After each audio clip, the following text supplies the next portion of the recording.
This ain't advice, and these ain't accusations. This is perspective for entertainment purposes. Man, speed this up.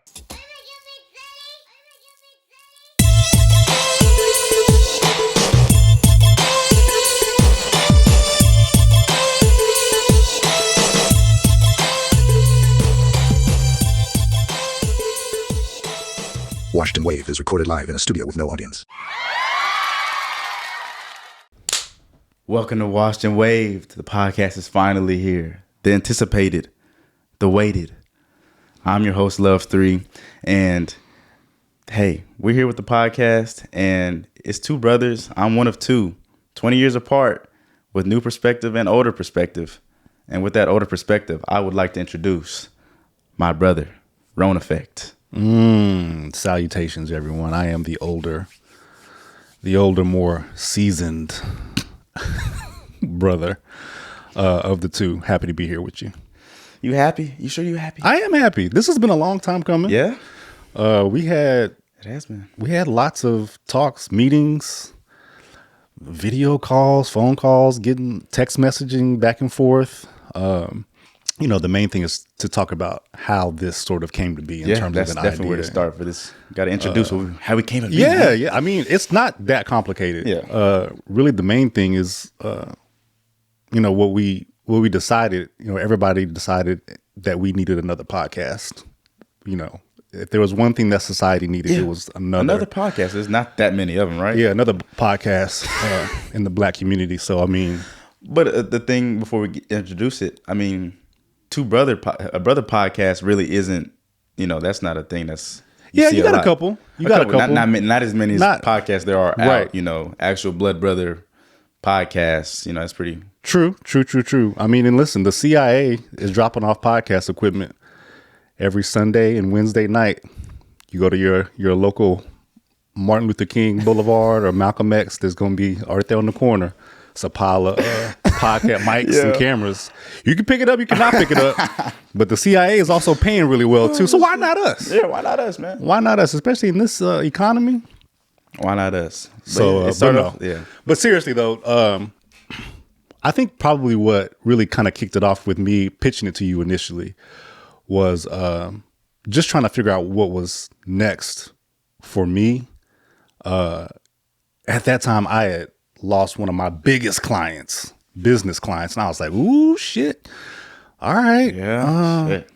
And for me too, I'm always somebody that needs to be doing something creative. Mm-hmm. So producing something creative, and so along with that, watching you over the past 3 years, on your track channel, doing all your vlogging and stuff, and that's just always been a source of pride for me. Yeah, watching you do that and really come out of, I won't even say come out of a shell, because internally within the family, you are extroverted guy. Yeah, extremely extroverted and stuff. But when you were, like I said, when you were a little boy, I'll even say this too, like you didn't talk a whole lot. I don't think any of us talked just a whole bunch. Not a whole bunch. But when you did say something, there's tons of inside family sayings and expressions that come directly from this guy here. You wouldn't be saying anything, and then when he did open his mouth, it was like, what? Why are you talking like this? So as we remember those, maybe we can bring some of those up and we got to, bro. Interject them into there. But yeah, so, I wanted you to, and at that time too, you would also. Yeah, for me, I mean, you bring up the job. I mean, you lost one of your biggest clients. Right. I mean, I lost being Division 1. Now I'm in the slums, bro. No, but I'm not in the slums. I'm in the better spot, honestly. If you know, you know. But but both of us kind of had like an opportunity to redirect or choose something, reassess, and we could dive into this creative aspect, and here we are. But I mean, it was a time where we could both step back, think, and you proposed you made the proposal to me as far as what you got next, and I was like, I want to keep the content going, especially for the Love3 and Mom. But you're like, I mean, bro, what about a podcast? Like, damn, I've thought about one. I was like, that's not me right now. Mm-hmm. But especially by myself, I was thinking about it a solo way, but you posing that to me, I was like, well, that'd be a great opportunity for both of us to connect more and I mean, that's just a great source of creativity because I know you're a very creative guy. I Very much so. appreciate that. Yeah, I knew that since I was yay high, truthfully. So it's a really good opportunity for me. Thought on it. And I was like, man, let a couple weeks go by. I was like, you know what? I think I can do this. I can handle this on my plate. And so text you back. And like you said, all those meetings and getting stuff together, technology, what's the name, logos, and of course, all the tech. Well, you can't really see the tech pod, but I mean, all the, we spent some bread. We spent some bread. We invested to get our technology stack, hardware, not a ton of software per se, but yeah, the cameras, the lights, and then figuring it out. Yeah, figuring it out. Out the gate. Out the hole, man. And you got the set.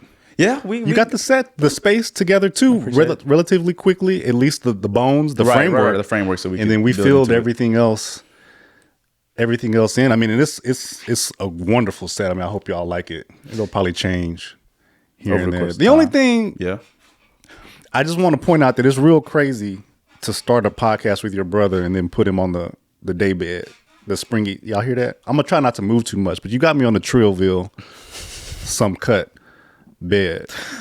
That's on me, coach. I thought you needed the most comfortable thing. No, it is comfy. Like I can lay back, too. But it's just when it squeaks, it's what it is, bro.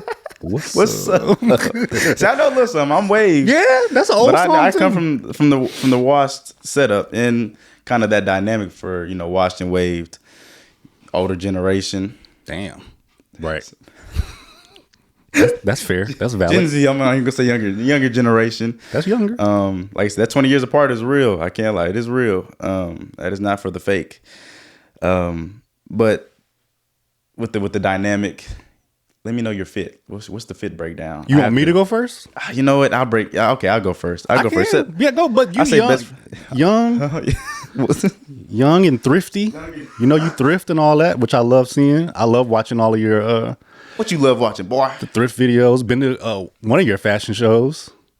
So what do we got on today? Like, can you take the people through it? Yeah, man. We got This wasn't what you were planning on wearing either. This is a last minute. No, this wasn't what I was planning on wearing. As I was coming down here from school, I forgot what I wanted to wear, making sure I didn't forget the camera and the laptop. It's the most important things. Right. But for what I had here home, I went for a camo brown look. Okay. I wanted to look out there. I had to separate myself from being, just too casual. Okay. As my young king right here. Nice and casual. Well, don't evaluate my fit just yet. Don't talk about yourself. Well, I got camo on. I thrifted this. And these are just straight kind of like dress khaki pants. Okay. And that's all I got. I wanted to go no shoes. I show my Dickie socks. I don't wear regular white socks. Okay. That's all I got. But it's just a nice, clean look. Don't you think? Yeah, no, I mean that's you, bro. Definitely. I don't know anything about how y'all dress, and bro is breaking the equipment, bro. Man, look at this. Telling you. Yeah, I really just try to be. I'm not even saying inspired. I'm just proud that you're doing the thrifting, and I couldn't tell y'all anything about how that generation dresses, and even for my generation, I never was one of the what the trending was. Man, I could give a damn about some clothes. Not wanting to just look messy, but in terms of like high fashion brands and all that stuff, like that just never was my thing. But I think it's important to state that just because that's not my thing, it doesn't mean that I can't enjoy other people enjoying it, and that's true of lots of things. I think that'll come up quite a bit as we talk about different topics, whether it be clothes, music, cars, whatever. Just because I don't do it or wasn't my thing, even in my youth. Listen, I've been trying to be washed for the longest time. Being young and cool is exhausting. And I hope that message, can resonate with some of your fans. I know the majority of our audience will be coming over from your side. But y'all do a lot. Y'all do a lot. That's a good take right there. Maybe if you're young, you don't necessarily have bills and all the responsibilities that somebody who's older, is a little bit further along has. But I think when you get into your washed phase, that's part of it. Is you try to simplify.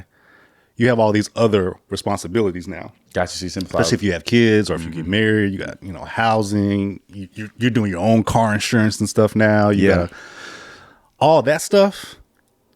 other things start to kind of maybe fall by the way. You prioritize, right? And so for a lot of us watch people clothes, fam, I don't. So with that said, we'll transition into my fit. I'm not gonna stand up or anything right now, but because it really ain't much to see. But yeah, it's just cargo shorts, probably from Costco. See, but what I like though is the orange with the navy blue hat. Like it's this is gray though. That's gray. This is great. I'm just but it has the orange. It has the orange. Yeah, that's nice. I can match colors. Yeah, I'm not colorblind. But what I was saying though is it complements the gray with the orange. Like that's nice. The little stuff. Yeah, listen, I like I'm not gonna look ridiculous or like just like trash. It's just not gonna be high end. Like you'll put some stuff together and I'll be like, I don't even know what that is. I don't know if that looks good or not, but I'm trusting that you know. I like that take. Yeah. So for me, like a lot of, as a parent, as a husband, a lot of golf shirts.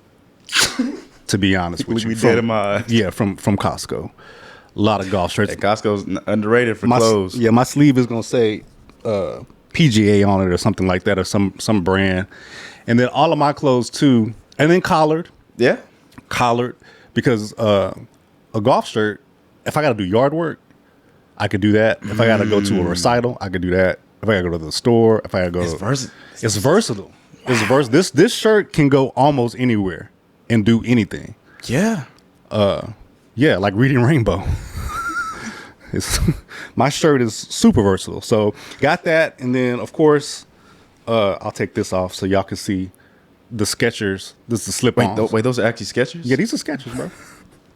And that's because you've seen my shoe collection. I do have like nice, you got bangers, basketball shoe, Nikes that's and all a banger. That. But again, priorities day to day, like yeah.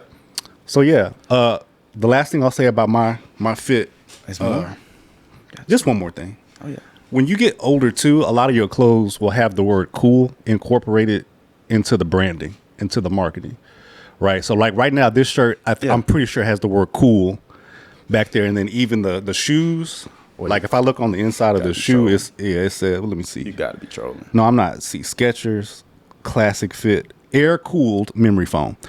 A lot of the clothes for the wash people is gonna say "cool" because you run hot.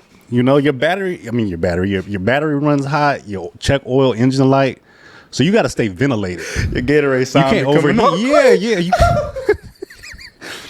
So a lot of the clothes I wear have the word "cool" somewhere in there. Air breeze, air cool, porous, cool, like that. Wicking away sweat. Even the hat. This is like a marathon hat that people wear when I ain't never ran a marathon, but this hat keeps me cool as well. So that's what I got to look forward to, is looking into things that are gonna. Probably. Oh, man.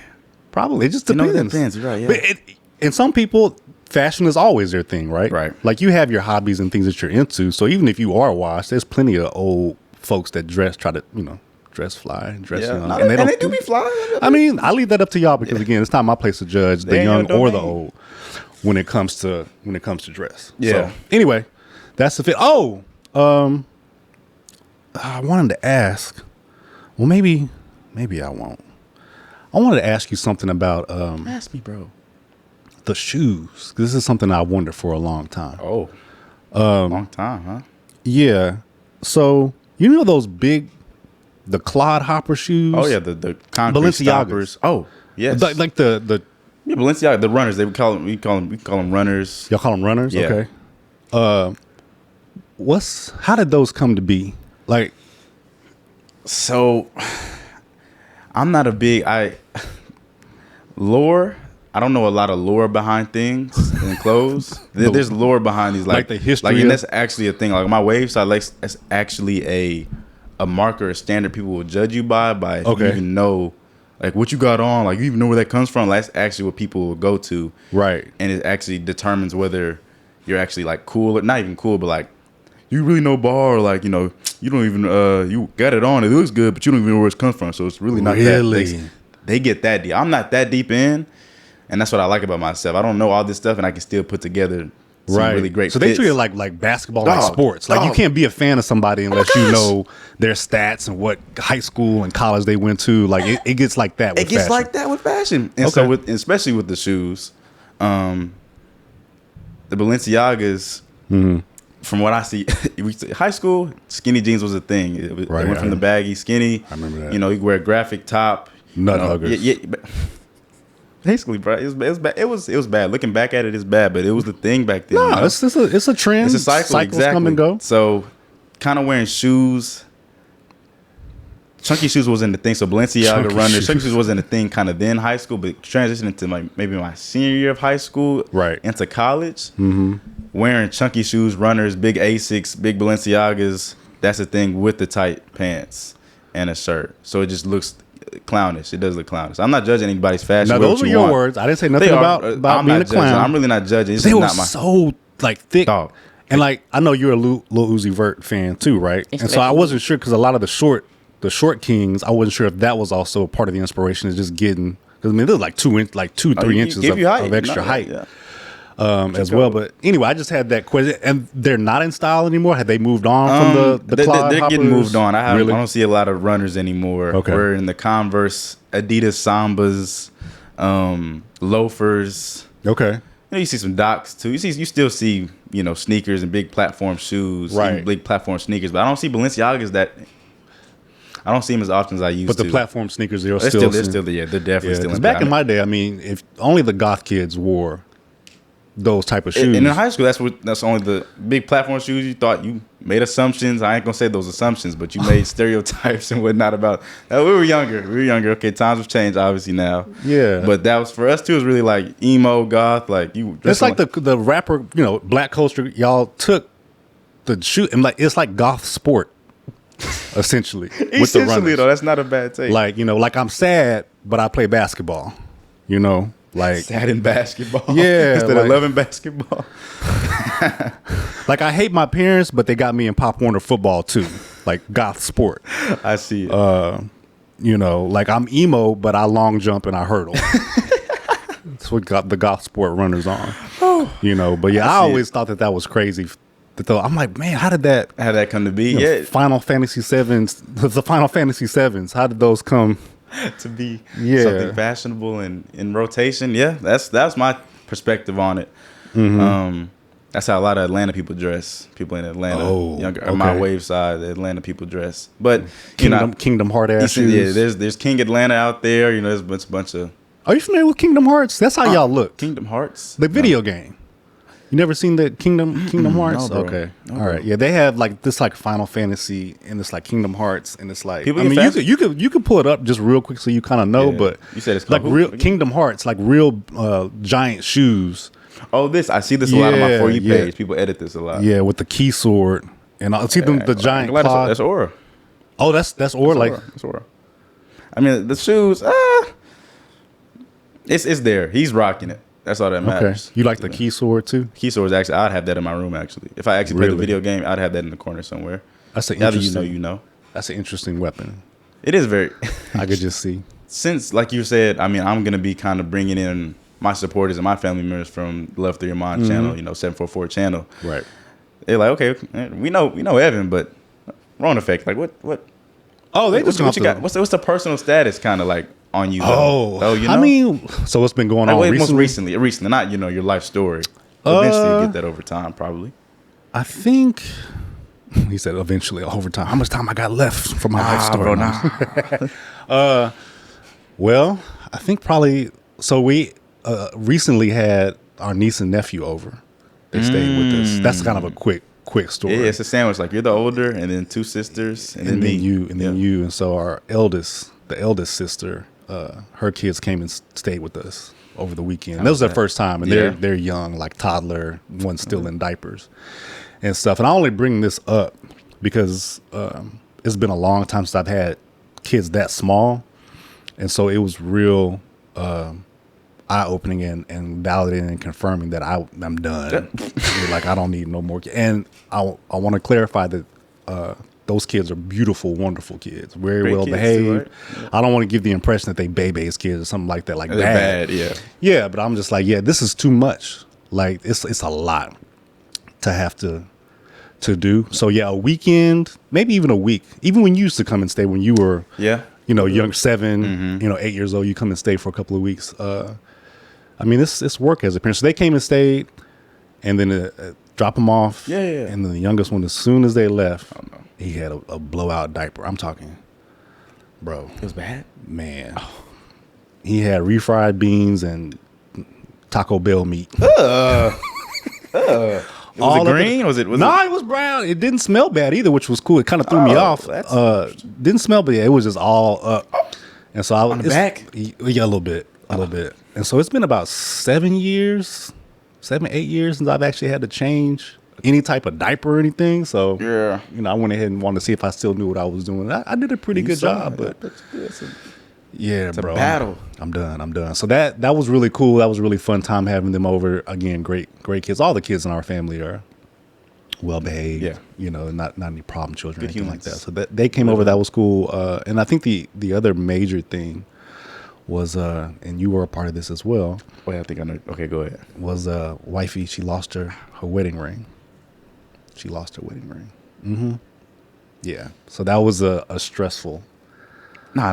Kind of a stressful time. How'd she lose the ring, man? I didn't get the backstory, I guess, on how she lost it. Well, so we had, our mom had her birthday recently, and so we had gone over to mom's house. Mm-hmm. Shout out to T. Jones. To mom's house, and she was twisting my eldest's hair. So he's getting his hair twisted. So she took the ring off, Understandably, and put it in her pocket. Come to find out later. And so we ended up leaving mom's. I think she somehow or another it came out. Okay. Her pocket. So anyway, we got back home. She didn't even know. She had been looking for it. She was stressed. I wasn't really stressed about it. Why not? Well, because I'm materialistically, the ring, I got the girl. Like I got the woman. That's knowledge right there. That's good. So character. we've been together for a long time, close to 20 years now. Almost So 2 decades, bro? 16, 17 years. I'm clapping up on that. Appreciate that. Yeah. So black couple of she was stressing. Yeah. And it's kind of a weird space to be in because I'm not pressuring her. Like that's kind of a trope, like wife loses her wedding ring down the drain and all that stuff, and she is afraid about what her husband's gonna do and respond.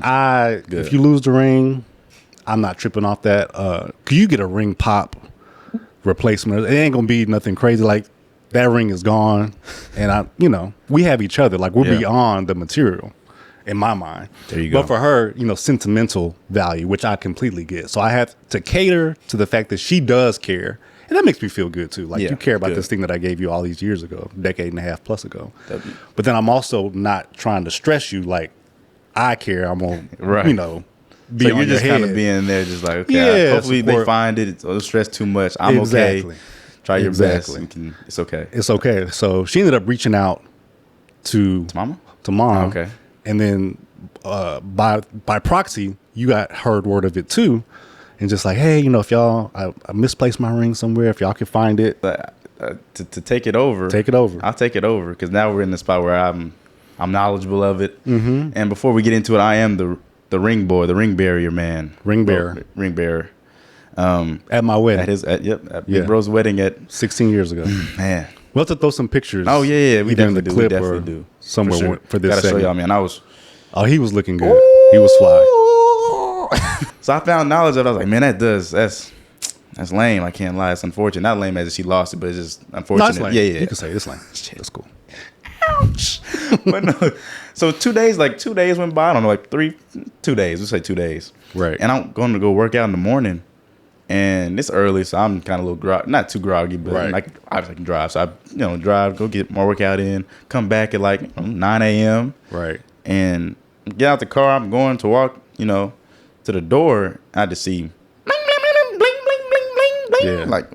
Like signing. Like, cash diamonds? money. Taking over for the 99 2000. Bling, bling. Yeah, bling, bling. It caught my eyes. I was like, I looked down. I'm listening. Like, yeah, you did good on that ring. I can't. That was good cops, man. I'm surprised. That's how I live in a great neighborhood, I guess, because that was 48 hours and nobody walked by. Nobody picked it up. But it was there.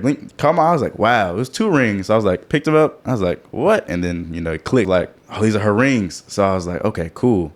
So I brought them in there. You know me, I'm just Mr. Troll, man. So mama walks in from her garden or whatnot, and I get on one knee. Will you marry me? And she's like, she's all kind of dramatic. Where'd you find them? Oh my gosh! I was like, they were just on the. Women really be on that type of time with regard to the rings, and I think that I don't know what. I mean, I think it goes back to the trope. Like you're gonna get in trouble or something. Oh, and that's yeah, like it can go back to the trope. But I mean, women care about those type of things, though. That's true. And I'm not saying they're very materialistic, but the meaning behind it's a wedding ring. Right. My husband gave me this 16 years. They cling to that a little bit more. No, I think a lot of bit more. Because like when I lost my ring, when I lost my wedding band, first of all, I lost mine at work. I get in the parking lot. You did? At the job, like a real provider. So that's why it wasn't a big deal because I was out and I lost my key. Like I lost the whole ensemble thing, right? Yeah, but when I lost my ring, I lost it like a man. You know what I'm saying? So, but to your point, she didn't lose it like a woman. No, she did. I guess she did. I'm just saying, like, but the point is that it wasn't a huge deal. Like she was like, oh, that's unfortunate, whatever. And I didn't really gotcha, but care either. hers, yeah. I mean, and my wedding band cost $90. Like the male rings, unless you decide to spend more. But if you spend more than 2 digits on your wedding band, I'm judging you as a man. As a man, gotcha. Yeah, I'm sorry. That's a reasonable judge. I'm right there behind. I'm so sorry. And the only reason is because why did you spend more than me? It's just pure hate. It don't have nothing. I don't have no logic behind. No, that's a good trope. That's just there's some tropes that are just I just find that are going to be what they are, double standards as they may be. Oh yeah, I mean, is what it is. To me. I don't even know if that's a thing. Like I would expect to get a lot of pushback on that, but I just want people to know, like, I'm not trying to logic my way because some people have takes like that, and they'll try to justify it, like, if you spent more than 2 digits on your ring, like a tungsten mine in Tunisia. The tungsten mine in Tunisia, that's where you got your ring from. Child labor. Like, it's not anything like that. I'm just mad because you spent more than me on your ring. Mine was $90. Okay, I see. That's fair. I'm right there with you on that. Yeah, so I lost my ring like that, and it just, please get it. I wear the silicone workout ring. Like you said, you do a lot. I mean, you have to, pool work, grass work. Right. You're in a scenario. Yeah, exactly. Working out. Okay, so but I felt great finding that ring. Yeah, the ring bearer found the ring. Because you lost your silicone one time, and I found it. It was the same. It was at this house too. Found it. Right. So I guess it's just we can just say right now, as a ring bearer, you got to be able to find the rings. That's it's a lifetime commitment. A lot of people do the ring bearer, and it's just the ceremony. But I'm here to tell you, like, if you lost your ring, contact your ring bearer. I don't care if it's 17 years later, 5 years later. I don't care if they're 8. Call their parents or whatever and say, hey, I lost my ring. I need the ring bearer to lock in. So serious. I know they're 9 or 10 or whatever, because we have anecdotal proof that the ring bearer can recoup and find the ring. Both like parties' rings. Exactly, both. You've done it twice over the course of 15 years. Like, cities need me. And see, all that I like to imagine when we reached out to you. Yeah. Like something just clicked, like, and you like tore off all your clothes down to like the tattered drawers. You hunched your back, and you was like, precious, it's lost, is it? And you went into straight Lord of the Rings Gollum mode, and you went and hunted down the ring just like his ass did in the movie. And you found it. I did. Yeah, you're right. So yeah, contact your ring bearer if you lose your ring. That's ball knowledge right there. No matter how far they are. Yeah, like a bloodhound. Yeah, like a bloodhound. And come. Before we move on, I know we don't want to say too long. That did have me thinking, though. What have you thinking, bro? I know you're not married, right? You're not married. No ring on your finger on the podcast. You better not be married because you don't have no ring. I'm not married, nor am I taken. Would there be a place or places where you would be, like, you would be offended or like kind of tight if your wife lost her ring here or there? Like, are there places? Because I'm going to tell you right now, I didn't care until you found it in the streets. The ring in the streets. I didn't care about the ring. I was like, oh, not a big deal. Then he was like, oh, yeah, I found it. You sidewalk, but next to I'm like, oh, what's she trying to tell me? Like, you trying to go back? You trying to go back to the streets? You never worked for the streets. Why do you want to be for the streets now? Losing your ring in the streets. So I was like, I'm kind of perturbed that's where you lost it, just in the streets. Like, what's the hell? Are there places where you would be offended if your significant other lost their ring? I'm gonna really, off the top of my brain and my heart, I'm gonna say no. Really, I'm just like you in that regard. As far as I got the girl, I'm not tripping too much. It probably is a spot. The streets is a funny spot. Maybe in public, maybe like, oh man, you can't lose it at. Arby's or something like that. I can't imagine you eating an Arby's burger and you took off your ring and it's forgotten in the wrapper of Arby's. That's good. That's bad. That's good. Because I was thinking Taco Bell would be kind of crazy. It's like, oh man, Taco Bell, that's a good one. Like you take off your ring, like I don't want to get meat sauce on my wedding band. So. It's And you chose 80% Taco meat Bell sauce. over our. Yeah, you took off your ring at Taco Bell. Yeah, you're right. We can't go for that. Keep the ring on. Yeah, you gotta get dirty, man. So Arby's. Hey, Arby's, yeah, that's not my. Yeah. You'd be like looking at it like Arby's. you lost your ring at Arby's. Like At least let it be like, I don't know, Chipotle's a place I like. Chipotle, Chick-fil-A or something. You know, I'll that's reasonable. Really? Okay. You know, over our 20 decades, you lost it over number one. I'm not mad. You said 20 decades? I mean, sorry. What are you, a vampire? Bam! K-I-N-G. No, 2 decades, excuse me. You know, if you lost it over number one, you try to get that pickle. I ain't mad at that. Oh, Yeah, I'm not mad at that. That's a good take. Gotcha. So Arby's. And let me tell you, can I be honest? Be Because a lot of bro. people like to shit on Arby's. And I think rightfully so. But Arby's chicken sandwich is delicious. The spicy chicken sandwich. We'll have to have. Okay, We'll have we to, can test it out. We'll have to like a segment. Yeah, no, exactly. I did this test because a part of being washed is doing old shit like that, where it's like, oh, I'm gonna try the different chicken sandwiches and find out which one's the best. So you go to Popeye's chicken sandwich, you get the Wendy's one. I got the Arby's one. I actually did like a science experiment at my big ass age on which chicken sandwich was the best. And the Arby's chicken sandwich, I've had it twice. Got you. I would never eat that goddamn meat. Triple meat. Yeah. Oh my gosh. That's the what gets Ving me. Rhames. Yeah, that's what gets me, back bro. of the neck. Ving Rhames meat sandwich because you know he's a Right, spokesman. no. We have the meats. Like nah, I'm not eating that, bro. I'll just make a sandwich on regular wheat or Wonder Yeah, I'll Bread at the stack my house. own, turkey and ham. But okay, got you. Going someplace, So not to fast food shame, Yeah. but going to fast food and getting a ham sandwich, like just a sandwich. Yeah, some kids. Like, go get some lunch meat from the store, bro, and make your own sandwich, bro. It's a sandwich. You ain't even got to cook nothing, no burners, no heat, no microwave. Like, you can't put the turkey on the bread Right. and just. But yeah, so Taco Bell. Okay, So we okay, gas I'm gonna hold station? you up to that. gas station. that's Why bad, you yeah. losing your ring at the gas station? Yeah. Convenience store We're restroom. just trying to pump your car with gas. Yeah, like how, yeah. And then the only other place I could think of would be the Dakotas, North Dakota, South Dakota. Why you lose your ring in those? Yeah, you can't lose your ring in those states. What? It's going straight. The Dakotas. You lost your wedding ring at the Dakotas.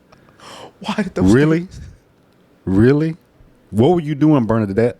What were you doing, Bernadette, in the Dakotas? Oh my! That you lost your ring. You know, was there some field hand you was rolling around in some hay with? Oh And my! you, like, how you lose your ring in the Dakota? Don't lose your wedding ring in the Dakotas. Don't come back home. Stay there and find. Because I'm not with you. I'm not going to the Dakotas. Shout out to the Dakotas. I'm sure there's lots of washed people there. Okay. But don't lose your wedding ring in the Dakotas. Don't do that. Ouch! Dakotas right now. All right. Got Or your you. side dude's house, I guess, too, would be another place. Oh, that's bad. Oh yeah. Oh man, that's Your side- that's when you get the. Whoa! Excuse me. No. No, okay, but I digress. Okay, it's a good personal status update. Yeah, that's what all I got going. Wedding ring, Okay. changing Yeah, dirty that's- diapers, working, That man life. man life. I see it. Okay, well, on my And little my cool shoe, my HOV lane 3s. What's going on with you though? Okay, what's going on with the kid? No, I'm just kidding. School, track. Oh, sorry. It might get a hot take on that. I put track first. Track, school, content. Everything's really right there on that same playing field. So So that's the priority list. Yeah. Track, school. track, content, well, school. essentially, yeah, you're right. I mean, No, I'm hey. just messing- Oh, I see what you're trying to do. Podcast is gotta be And honestly, that's in my heart. Really, that is the order too. Right. I know your wild side might not like that too much. I made a TikTok one time about kind of that, as far as now I got to be an athlete student instead of a student athlete at some points, and older guys weren't getting that. You better get that education, son, which is obvious. But for me, school isn't that difficult. I'm not trying to be STEM engineer, so my curriculum isn't S tier. It's more like A minus, A tier, which isn't bad for my. And your grades are good. This is your last year coming Exactly. up. I You're know gonna exactly graduate. what He's I gonna need get to his be- degree. Like So me trying to set up for the tracking to be tracking, Right. and content to be tracking right. That's really very important to me. It's gonna be what's gonna probably make me my money too. Mm-hmm. So, but moving from that, I've been getting my workouts in and finally getting back moving. right. And so I'm doing some more fun stuff too, as far as getting out to fields and You say what? Fields. You got out the fields? damn it. Listen. You're right. No. In these current times, Hills.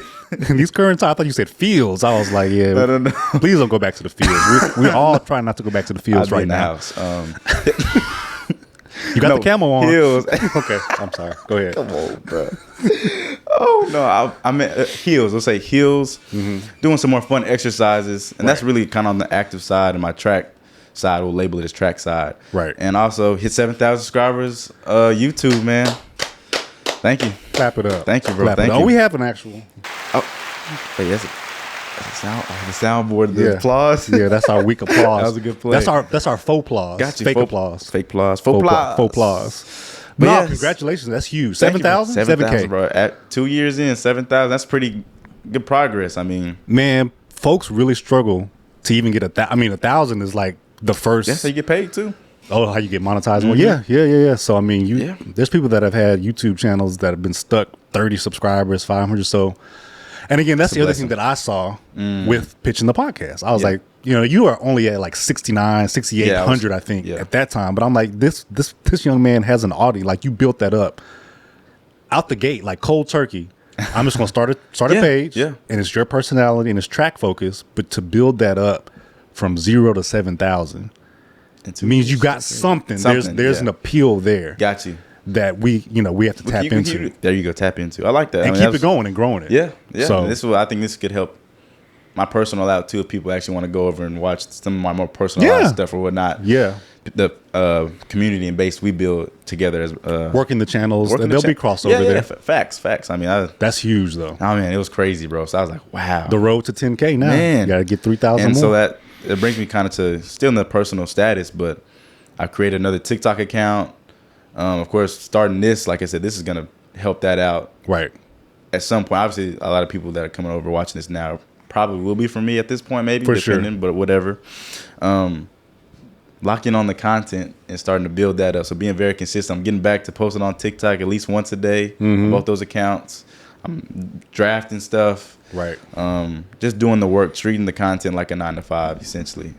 Yeah. Like that type of work ethic. I have the work ethic, but the consistency, not blowing it off because it's just, a video. Track's my biggest thing. Right. At this point in my life, being 21, senior, finna graduate, got to take some things priority serious, especially I'm not going to be working a 9-to-5 out of. Yeah, I mean, goes. With the track and the content, and again, it's good that you have another year. Yes. While you're in school to be doing that, and then just working the content, because I mean, honestly, the 9-to-5 mentality is correct, but your hours are going to be longer, and you already know that. So it's not even 9-to-5; it's some 10 to 10, 8 to 8s and 8 to 10s, and when you're trying to build something, if this trying to build out the mud from scratch with the content. But I mean, you have a great foundation and base already, and hitting 7K without getting out of school is pretty. And I got another year, and then also on that personal status, I'm not using my year of eligibility on the track this year. Okay. And so I'm gonna take this year to still compete. I'm still doing unattached and be an unattached sprinter, and then go to another school. Okay. This next coming year, so that's another great business opportunity as far as to bring back my track meet vlogs collegiately. Right. And another year to do track. In a very more stable way as far as the school being able to pay for stuff and all that good stuff. And then I can see where track leads me after that year too. But the content will be even better for it. And track, everything's going to be better for it. Yeah. If everything can kind of track how I've planned it in my head, I know things don't go accordingly. But that's kind of my status update, bro. I got things good. You okay? I stuttered, bro. No, that's okay. No, it's not okay. People stutter. They're going to put that sound over me. You can. They gonna clip. Hey, go viral with the little stutter or whatever. Man. But yeah, that's my personal update. The intros won't be that long moving forward, but we just had to give the foundation. Yeah, get a foundation who we is togethers and withouts. So now we get to go to the topics. And on the topics, before we get into the topics, we cover a multitude of things. Ooh, good word. A multitude meaning pretty much everything. Honestly, we're gonna spread it out. Yeah, multitude. A litany. Finally, man. Senior year, I got unlocked some new words. The SAT words are coming 4 years later. Facts. Yep. He's not lying. He's not lying, man. Once every year you get to the upper level, you just get a set of new 10 words that just load into your patch updates. Got it. Once August 18th rolls Got around. it. Some new DLC. Yeah, new DLC. There you Word go. DLC. Word DLCs. But no, we cover everything: sports, music, gaming, anime, movies. That's all kind of the same boat. But personalized, if your relationships. Ooh. We can get. Because I mean, there's a really good merit between the younger generation, how we view, more personalized things in our own lives. They're generalized, but they can be personalized, and then the older generation, right? That perspective could help our viewers and us, obviously, just kind of put some things out there and talk about it in the comments. No, that's true. But I am done growing. Just so we're clear. Part of being washed, there's no more growth. Like, I'm set. Once you hit 40 and up, like, it's over. Whatever it is, it's locked in at that point. Like, you gotta take it or leave it. Okay, that's interesting to know. When I hit 40, I got 20 more years. Okay. Yeah, you got time. Okay. But yeah. I got to use that time, though. We're set in stone now. Okay. We set in stone. So I got you. But I mean, I'm joking. Maybe on the sports. I mean, where did you get those shoes from? I mean, if you. Oh, those are LeBrons. Those are LeBrons? I can't remember the exact. Those are the uninterrupted LeBron. Uninterrupted? That's the name of them. Got you. Designed by Alex Medina. Alex? Yeah, he works. He's the VP of, I'm going to say, marketing for LeBron's company, Spring Hill Company. So he started off, he's a Grammy Award-winning producer, beat maker, just a kind of a Renaissance creative person, but he works there now, and he designed those shoes. And so those are my LeBrons, the only pair of LeBrons that I have, but super great shoes. I love the design. Speak Truth is on the bottom of them. Speak the truth, man. Yeah. So when did you get those? What time did you get those? I mean, like, around what time did you get those? Oh, man, this had to be, I should look it up to see what the exact date is. I think I got them like a year after they dropped. A year? A year. Oh, I know where you're going with this. What time is it? There's no better time than now. Is you know what this means? Shedeur? Ooh, is it time to talk about Shedeur? That boy knows. Come on, man. We getting into the sports topic. So I take it you're a fan. Come on. I'm a fan. Label me as a fan. I'm a fan. Team supporter. Shedeur. Team Shedeur. Team Sanders. Yeah, say that. Dion. Man. Say that. I'm on that side. I'm on that side, man. It's a beautiful side to be on. Shiloh. Yeah, I mean, the Sanders Jr. All of them. His daughter. The daughters. Yeah, I'm Sanders, man. On the topic of NFL, within our sports topic, I mean, Shedeur is the name and the talk of the town as far as the NFL. Right. This is week 2 for the NFL and preseason. Right. And that first game was sensational in my eyes. I don't know what you think, but it was sensational, especially with the adversity was set against him. And of course, not like he hasn't gone through adversity or was set against him, but each time he's shown that he could persevere. And I feel like that's a really good story, especially for younger generation to see somebody in similar age range do something to that magnitude. Persevere, and still come through, even with all the stigmas that are being put on him. And he hasn't even stepped on the field. So it was really great to see. He showed out. 14 for 23, man. Almost, I think it was like a 60% completion rate. 100 yards, no turnovers, no interceptions, which is huge. You want to know who turned the ball over? What's Dylan Gabriel? 2 interceptions. Dylan Gabriel, the guy they have over him in the depth chart. Yeah, because they have 18 quarterbacks on the Browns to start with. That's not even laughable. They probably do. Yeah, like it's a quarterback graveyard. Graveyard, exactly. And it would be the Browns. It's unfortunate. But you know what though? I think that.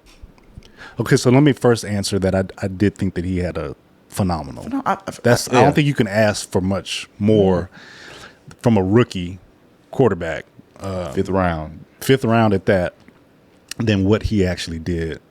He looked extremely composed. The words that came to my mind, watching him play, a lot of C words: composure, calm, cool, collected, competent. I like that. He looked like a pro style NFL quarterback. Yeah, in the pocket, not scrambling and looking like he don't know what he's doing and being scared and afraid. Like he was very much in the moment and owning the moment. And especially with the owning the moment. I saw a clip about him approaching the Browns reporter, about him having nothing good to say about him. Yeah. You know, it's like, you don't even know me. I haven't even played a game. Like, what's up? Right.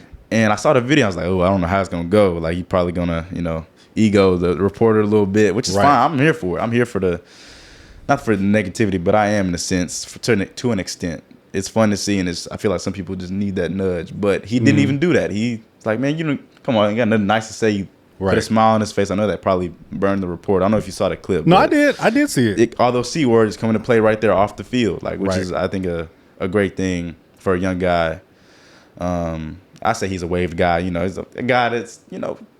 He's the youth. Yeah, he's the youth. He's the future. He's definitely on the wave side of the game, for sure. So it was nice seeing him make that decision like he was a veteran. I mean, it helps that he knows that he performed really well. Yeah, if he had performed like shit, if he was cheeks, he might have approached that reporter differently or not approached him at all. It probably would have been the reporter trying to hunt him down so that he can continue his negative narrative and the thrashing him and all that stuff. But because Shedeur played so well, now I get to go and I get to find the people, all the naysayers who had all this negative stuff to say before I even got onto the field. And talk that shit now. Talk it. Let's see. But you know, he didn't. He didn't say that. He didn't. But because he played well, he was able. I think it's easier to approach those sort of confrontations. I like that take. And conflicts because I have the leverage because I play. You can't say anything. So now that guy either has to say nothing, the reporter, which is probably what he did. I don't know. I didn't look. I don't care. Or you have to actually acknowledge that I played extremely well.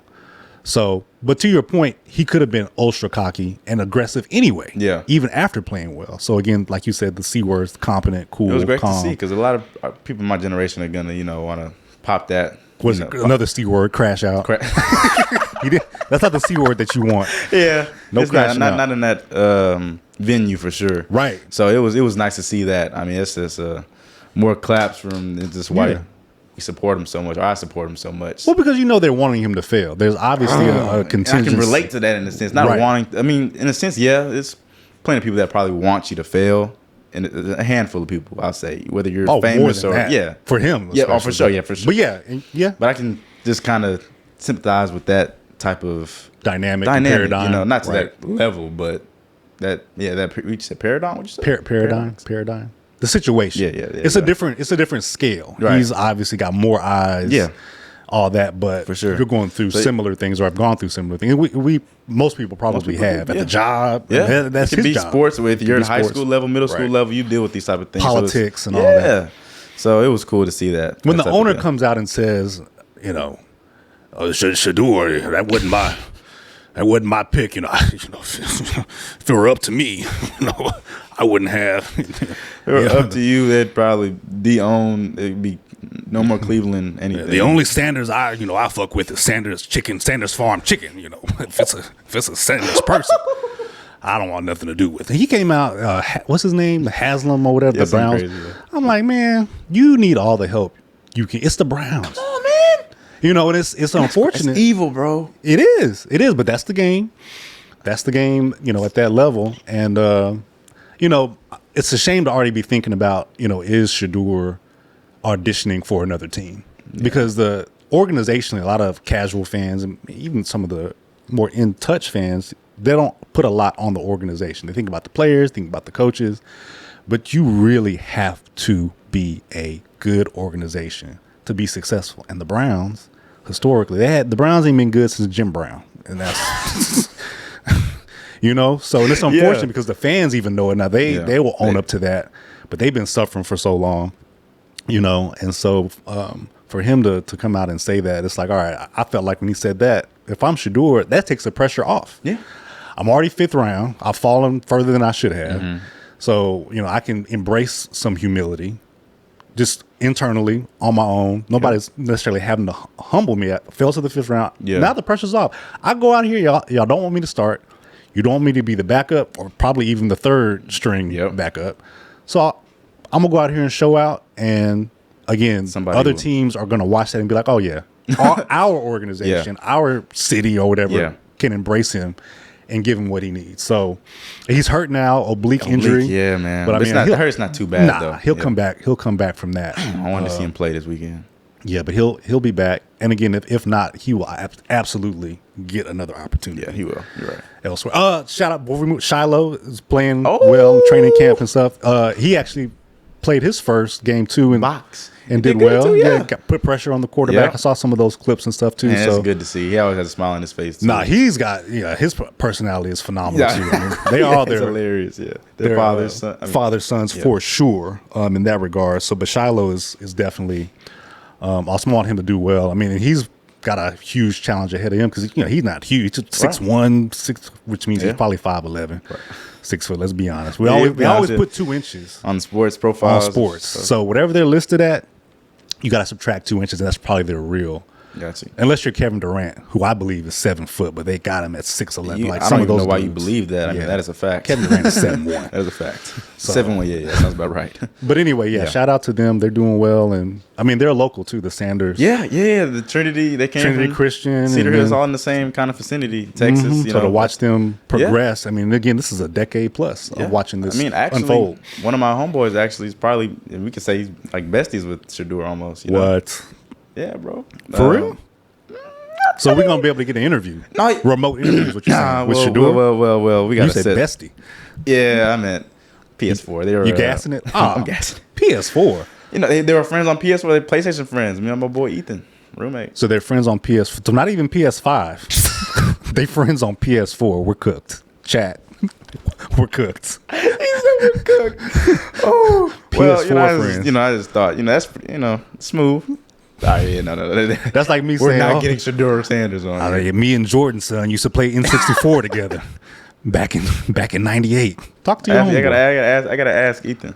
Oh, that's Ethan? Yeah, bro. Shout out to Ethan. Shout out E. That's my boy. He's been in the mix for a while. He has, Ethan man. is 13 years now being friends. Friends? Essentially, like that's a ride or die. You think Ethan's gonna make some podcast appearances, if it's remote? Yeah. I mean, okay. Sports. I mean, it could really be anything. But him and my other roommate, they're both very keen into y'all sports. Are all young, so y'all gonna be jumping me. It's gonna be like a 3v1. Well, I don't know who your GOAT is or whatnot, but don't even say it. Okay. Don't even say it. Yeah. That's coming though. That's it is. And y'all are gonna lose. Well, depending on what side you fall on. But anyway, he want to say something. Huh? Move along. What are you talking about? Move along. Oh, you gotta What's next? No, I think the basketball shirt you had over there. You see the. Oh, there's something on the court. Oh. Did you throw something at me? Bro, what is this? Something on the court. What? Something on the court? Oh, I see where we're going with this. You think that's funny, men's basketball. You a crypto bro, huh? This is what he threw at me on the podcast. I was on the court. You have Segway props. These are Segway props. That's what we're doing. You have to watch. I didn't want to tell you yet. Segway props. So yeah, I don't think anybody else is doing that though. On the podcast, you're right. They usually Segway props. Hashtag Segway props. This is This is wild. This is what they call it. Crazy I don't even know work. where I got that from. This is a crazy ass work you threw at me on the podcast, bro. That's what we get it. So we're talking about the WNBA. I want to say I'm really disappointed about how we introed the WNBA for the first time. Not we. I'll put that on how I introduced it. This wasn't planned. I didn't know you was doing this. Yeah, I mean, you can't know my secrets, bro. This has a light on it? Yes, flashlight. A flashlight? What you say? Okay, well, since you introed it like that, can we at least backtrack and like just talk kind of positive and serious about the WNBA first before we get to Jolly Green Giant meat that got thrown on the because it was great, T. Okay, you know what? We'll back up before we even before we get into it. Like you said, I'll let you kind of take the floor as far as. Well, I have a question. Oh, what's your relationship with the WNBA, being as young as you are? And obviously, it's coming to prominence really just in the last 2 years, year and a half. Very true. So, and I see that too. Okay, I've actually been more acutely aware of the WNBA and what's going on the last 2 years on the dot, really. Right. But to answer the question, be honest. Yeah, I'm gonna be honest. You've been a fan since '93. No, take it up a little bit. Been a fan, actually. Tia Cooper, Sparks, me and okay. Ethan. Look yeah, at you knowing names Yeah, of players man, yeah. and teams. Okay, That's the so only- what's her stats that had you? Her stats that her had stats? you that had you like engaged Engaged with on the the- team and with the um, WNBA. Like, what does she do? What's her position? Like, what position does she play? guard. Shooting guard, point guard. Yeah, shooting guard. Yeah, why are you looking like that? I'm just trying to make sure. Okay, so Yeah, shooting guard. She has very nice attributes.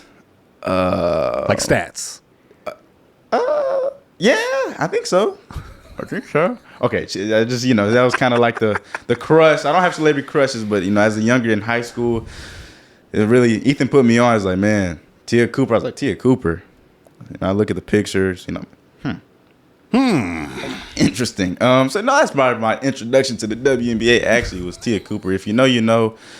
Wave peoples. My wave peoples. Let me know if that's ball knowledge. Is that a good pull, Tia Cooper? Let's talk about it. I'm not trying to say I just watched the WNBA for good looking women. I don't. I just came across her through Ethan. Got it. So what else do you watch it for then? What else have you watched it for then? Basketball. Dunk attempts. Oh, and, they do have some attempts. women that can dunk. Yeah, and I like to see. I women in high like school I like to see.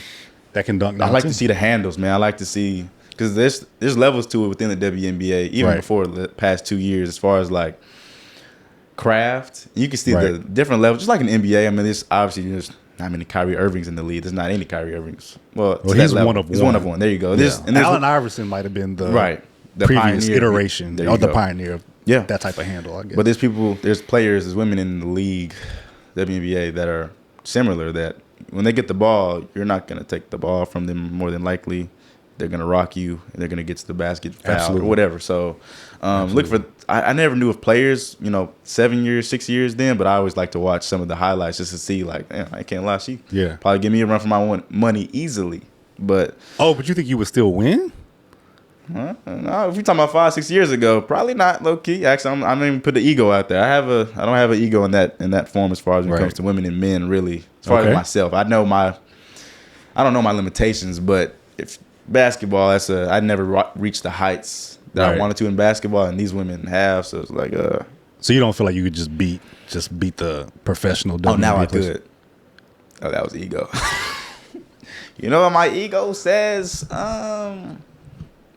That might be difficult. No, okay. At least give them that it'll be difficult. No, I probably won't. No, yeah, I get. I mean, you gotta fried. bet on yourself though too. Yeah, but They be hooping, like bro. a Paige, a Caitlin.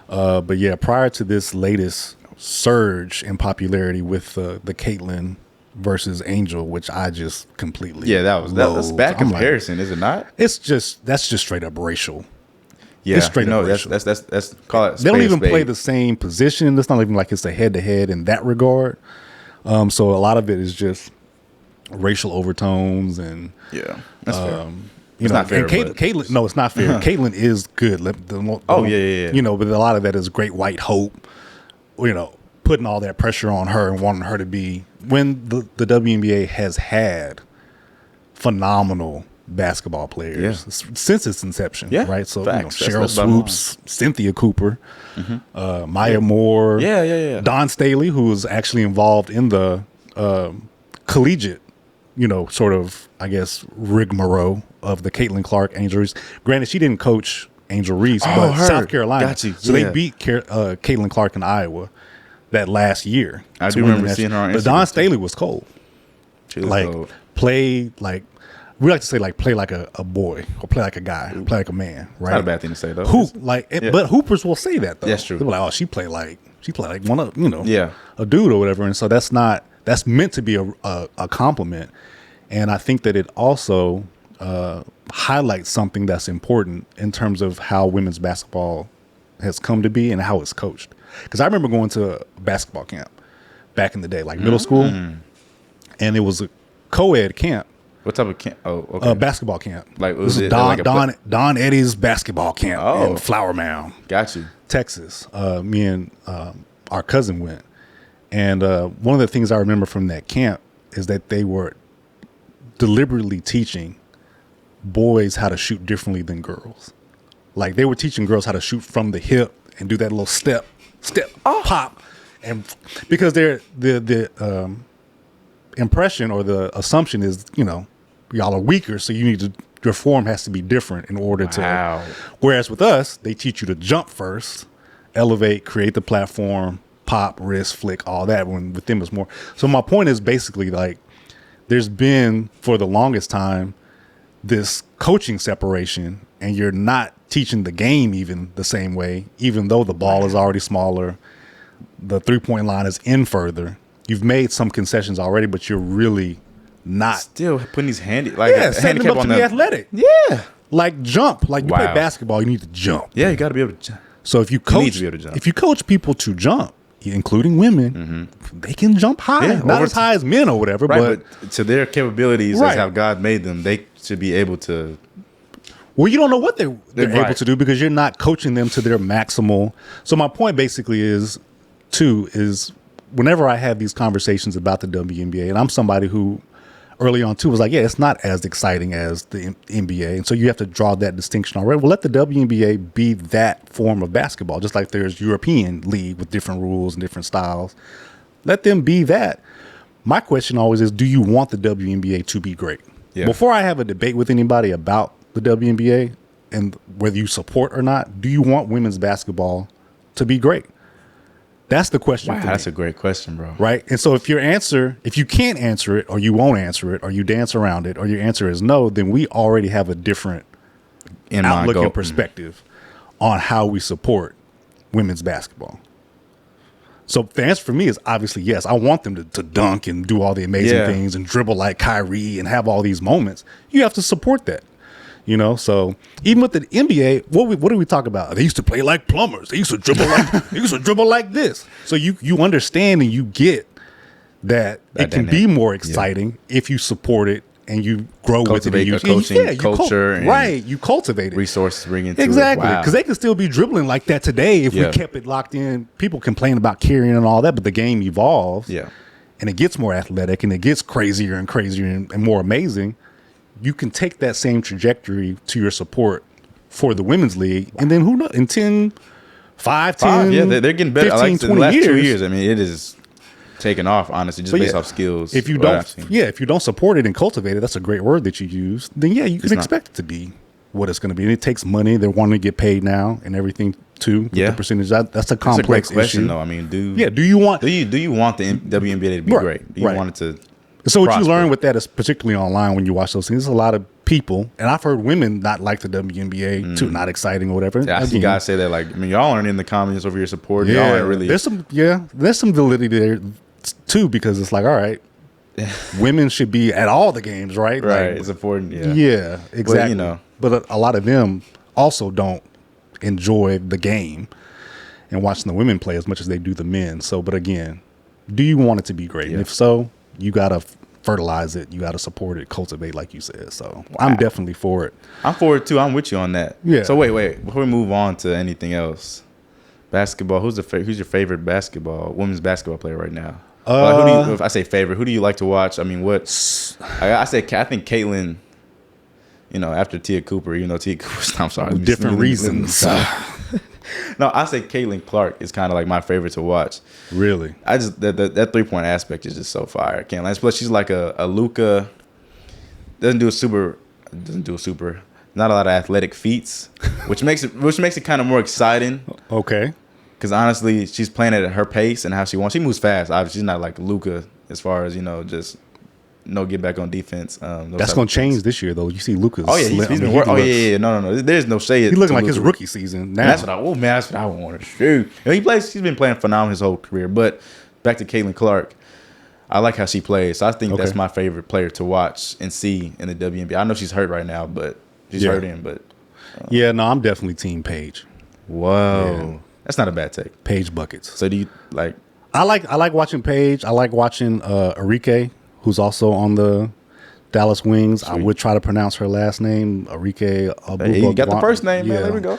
But yeah, she's called Notre Dame prospect. Won the title when she was in college with Notre Dame. She's just got a burner. She got a heater. Can shoot from anywhere, get hot. I mean, just a phenomenal. Okay. So but Paige, I think, is who I've been having the most fun watching actually play. And again, she plays like a dude. Like a dude. She got a bag. They both the same height too. But Paige seems taller she to does, me. she does, I- she does. She The just arms seemed, a little like lankier and Yeah. lengthier and all that stuff. And her dribbling, I think, is better. To be honest, Okay, I agree with that. I've seen both.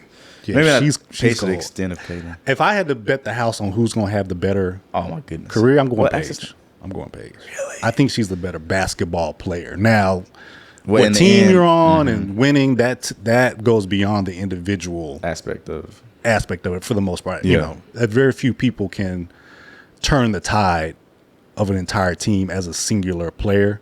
It's harder to do that as a guard. Yeah. No, I'm just you said very few. That's what you said though. Very few. but very few. LeBron, Jordan, Kobe, Shaq. Yeah. Those type of generational like Talents. earth moving, galaxy, planet moving Galactus. talents. Yeah, Galactus style talents. I think that Set up Marvel. it'll be interesting to see. But yeah, I got Paige ahead. Got you. Okay, that's not. I'll stay on my Caitlin Clark side though. I'm gonna tune in a little bit more.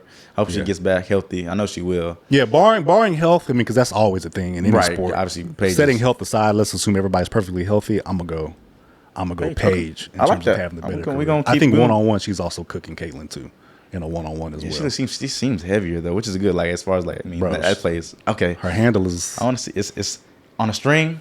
Essentially, it's not, elite. It's sharp. Okay, cool. it's elite. Outside of that, I mean, you also have your Aja Wilson's. Yeah.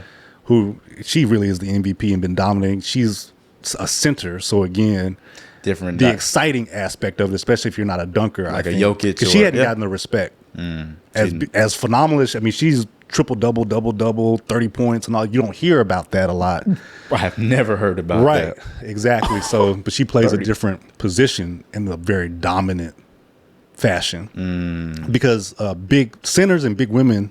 Like big men in the NBA, big men are completely different than they were before. Yeah. Right. You got your Wimbies, they shoot threes. Yeah. They spread the floor, all that. They're not backing down and doing all that. But in the WNBA, you still have that height advantage means a lot more. Got you then in the Than it did in the traditional big man NBA time. So you have a lot of women who aren't getting, and I think that was part of the complaint too. You had a lot of great players who were doing amazing things that weren't getting the recognition. I see it. As Caitlin and Angel. And Angel's playing better too. Let's not move on too far from that. I mean, she's bringing the ball up the court. Her shot is getting better. Her first shot gets better with all the rebounds that she gets. Her points are also what? She She had trademarked a it. sneeze. She's owning it, which I think is phenomenal. Yeah, she trademarked the rebound. She's owning a That's lot of IQ the, right there. That's good content. That's IQ. That's the good. Good for yeah. her. She starts shooting. She starts getting her shot down and that percentage up. It'll be more efficient. Those rebounds are going to convert into points because she can out rebound. She can. Most people. Yeah.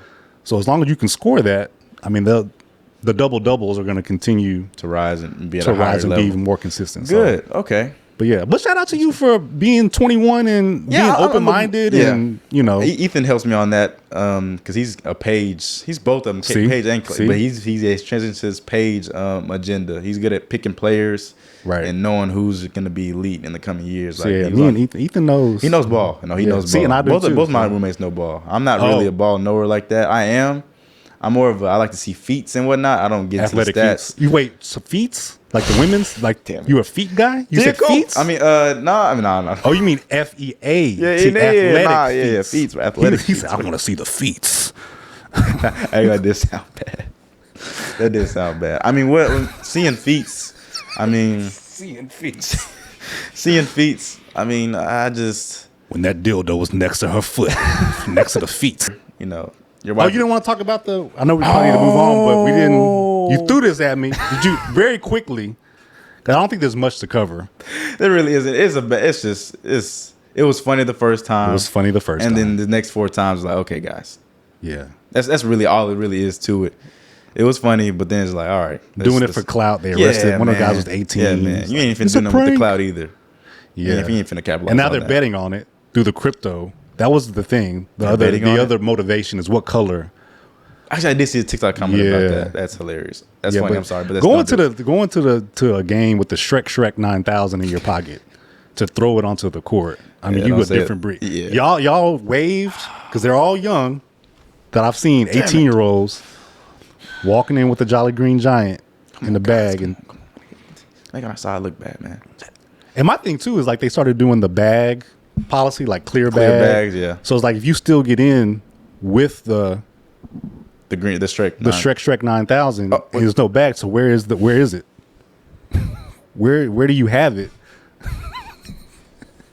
That security cameras didn't pick up on it, and they patted you down too. So did the wand? They patted you down. Where do you have it tucked? Oh man, guys.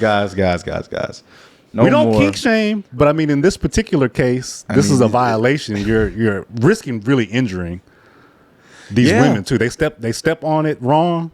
Ankle get rolled. Hits them in the eye. Yeah. Or something like that.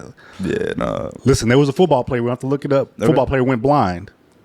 When the ref threw. I remember. I heard about that. Yeah, through the. Was it a flag or something? Yellow flag, violation flag. It was more weighted back in the day. Hit him in the eye, went through his face mask, and then partially blinded or blinded. His career was over. He had his helmet on? He had his helmet on. Went through the helmet, hit him in the eye, ended his career. So yes, throwing objects onto the playing field, any playing field, is always going to be. What are the chances of that? Okay. Right, dangerous. Got you. So guys, let's stop. Yeah, talk to your people. Us old folks not doing that. I can't even argue nothing on that, man. That's just bad. Y'all bad wild, looks, bro. Man. That's bad looks. All right. That's the WNBA, though. That really is. I mean, that is the WNBA. Look at us covering the WNBA in the first episode. I know that is a good thing, huh? I think that should be a good segment. It won't be recurring as far as, I mean, it's not in season. Right. Basketball's not here right now, but I think I like us covering that. I mean, we're going to cover what's interesting and what's, and again, we're of the same mind that we want them to be successful. Yeah, we are. You know, and that's going to carry over into a lot of different sports, but the WNBA is one of those sports. So shout out to them. I hope they do get their money at some point too soon. I do too. So about the set, I mean, this picture right here, I have to Which one? Ask about it. Why are you looking at other women? Coleman. Christian, why are you looking at other women?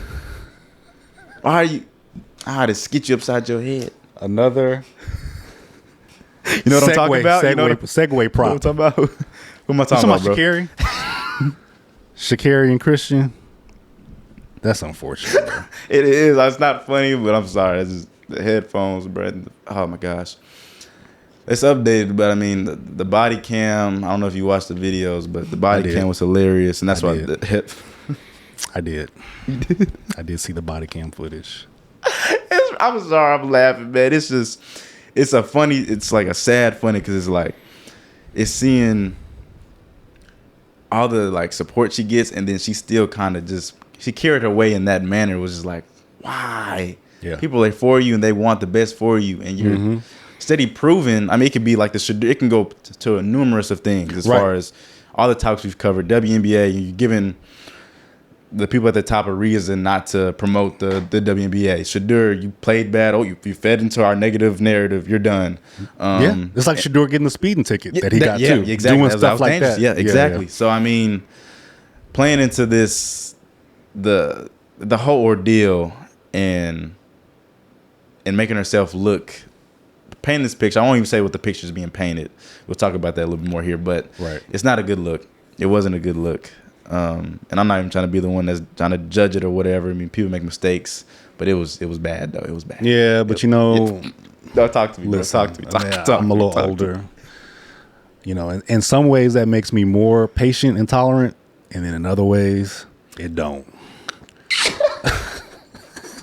That's the thing about older folks. Some things I bite off that mentality a little bit too good. Yeah. But then older folks, we also our tolerance for bullshit margin and fuckery is just and not. The body cam release, and I was like, okay, why are you lying on the man? I mean, for me, the video was enough. It really was. Before I even saw the body cam, heard her speak. I mean, yeah, she had. So to your point about her self-sabotaging in all these ways, you know, even when she had the weed or the marijuana violation, I wasn't personally caring about that. Either. But again, you need to know the rules.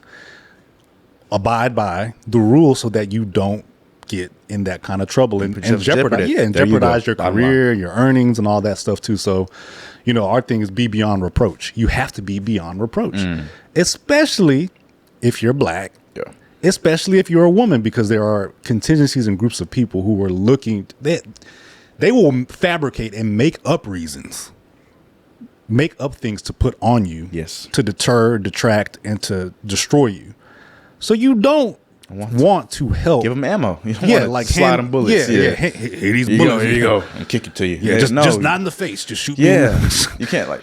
Yeah, like you know. So it's the can't get right trope.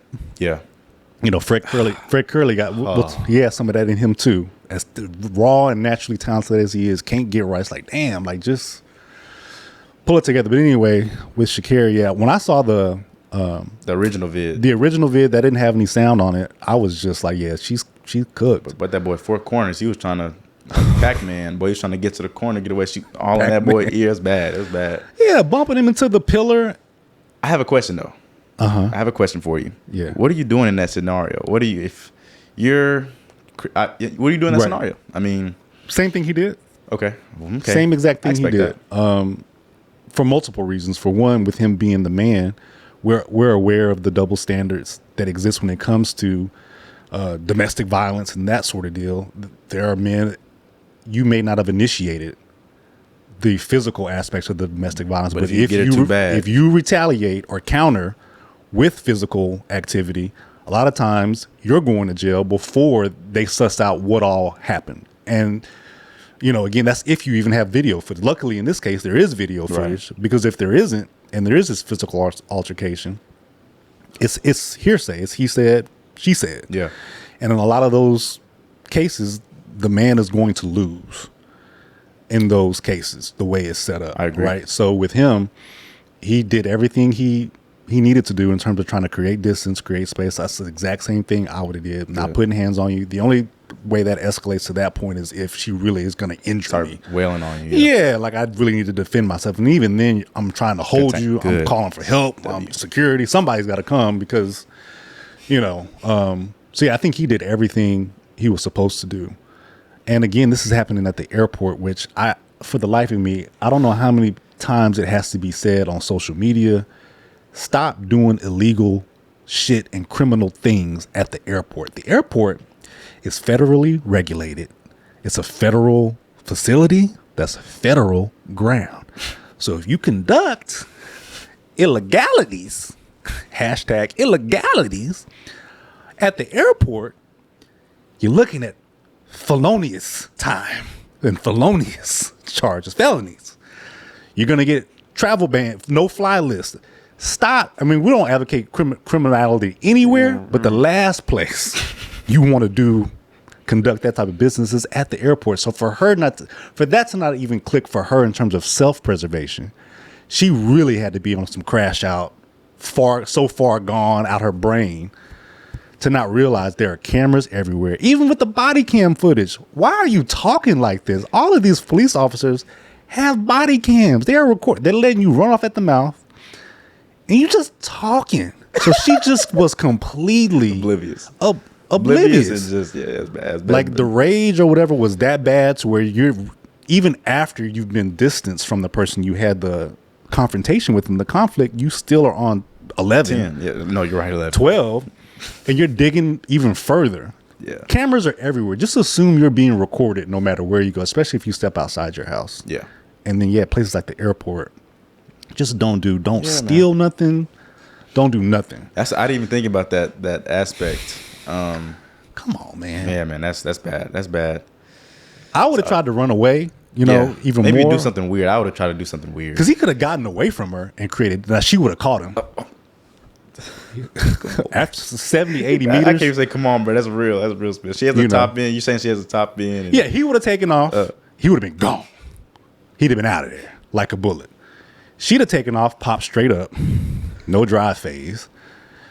And she would have taken her time to get up to top speed. And then she would have caught him at 90 or something like that. They have a child. That's going to be the person that breaks Bolt's record. Male or female. Because he got the start. Yeah. She got the finish. You combine those. You got the perfect 100 meter. He over here making runes. Yeah, she messing up the generational future, the generational money. Doing this fanatic. Yeah, this tomfoolery. So okay. What did you? Let me ask you. So, what would you do? I'm assuming probably the same. The same thing, bro. The same thing. I mean, try to de-escalate. One thing I'd add is probably I could tell in the video with no sound that he was trying to get to where they're trying to go and avoid. Right. But just face up and be like, okay, what? Just hear her out. Right. In a sense, let her vent, and then see if that can help anything instead of us going, four corners and around the airport. Yeah. That's about all I add, bro. Yeah. I mean, kudos to him. He didn't cooperate. Yeah. With the police if they asked, but they have everything on camera. See, they don't need him to cooperate. So they're coming to her just based on the evidence that's on camera. She's lying to him. So headphones. She's like, no headphones. Well, I needed some headphones. Oh my gosh. That's your Sha'Carri voice? Yeah, that's what. Oh, sorry, that was the bad Sha'Carri voice. No headphones. Bro. That was your my bad, Sha'Carri. man. I usually use that voice for almost anything. Oh, snap. But no, it was thumbs down. But I would have handled it the same way. Okay. Just maybe add that. I would have maybe chose that. Let me ask too, because she ended up apologizing. She had a video where she did. Yeah. You have to look at it. She ended up apologizing. She had a written apology. Okay. IG reel or something, I think, where it was a screenshot. Gotcha. All caps. And then she actually had a video where she was addressing that too. The video had an apology in it, but did you read the actual Sha'Carri's apology to Christian? It says, I apologize to Christian. He came into my life and gave me more than a relationship, but a greater understanding of unconditional love from what I've experienced in my past. I'm done with him. Due to my past trauma and pain, I was blind and blocked off to not only receive it, but give it. I love him, and to him, I can't apologize enough. My apologies should be just as loud as my actions. Honestly, louder. To Christian, I love you, and I'm so sorry. My apology should be louder than my actions. As loud. As loud. What do you think about? You go through that, and that's the apology that damn. I can tell by the face you're not feeling it. The last part should be louder. Yeah, okay. That's the issue you have. Yeah, okay. It should. My apologies. It should be though, right? What do you think about apologizing online anyway? Period. I'm not. Well, it's a thing you should do when you have fans. Okay. So I think you should do that. Eventually, doesn't mean you have to do it. The incident happens. Right. Next day it needs to happen. Take the time you're going to take. But people expect things of you that you don't even necessarily know on a personal level. So you want to, and they support you through and through. And you should apologize online. I think. Okay. I think that's whether it's written or a video. Yeah. Okay. But I do clap it up for her apologizing. I don't expect anything less to her credit. As far as a black woman, she seems stand up. Is I say it's. I just the video that threw me off, man. I mean, listen, she tried it. She did, man. She tried to lean into the trope. What are you doing? Yeah, she was gonna get him cooked or worse. LeBron, J.R. Smith. What are you doing? Or worse, for sure. It made me hot. I can't lie. It did. Shout out to him for again trying not to. For too, man. Exactly. Come on, man. Exactly. I don't know what he did. Like I said, when I introduced the segment, don't look at her. He probably was. He could have been, in bikini pics, double tapping. Yeah, so true, it could be something like that, which doesn't give it reason to crash out to that extent. To make things physical like that. Right, exactly. Right. But I could definitely, any woman in that position is gonna get tight. Or man. There you go. Or man, you're right. But stop putting your hands on. You cannot. In the airport especially, but anywhere, you just when you make it physical, you've now made it physical. Yeah. And now it's a physical DV situation, and for him not to cooperate. Listen, we're giving him credit. I want to go back real quick. Just real quick. Yeah. He didn't cooperate. We got to give credit to Meg Thee Stallion, who also didn't cooperate.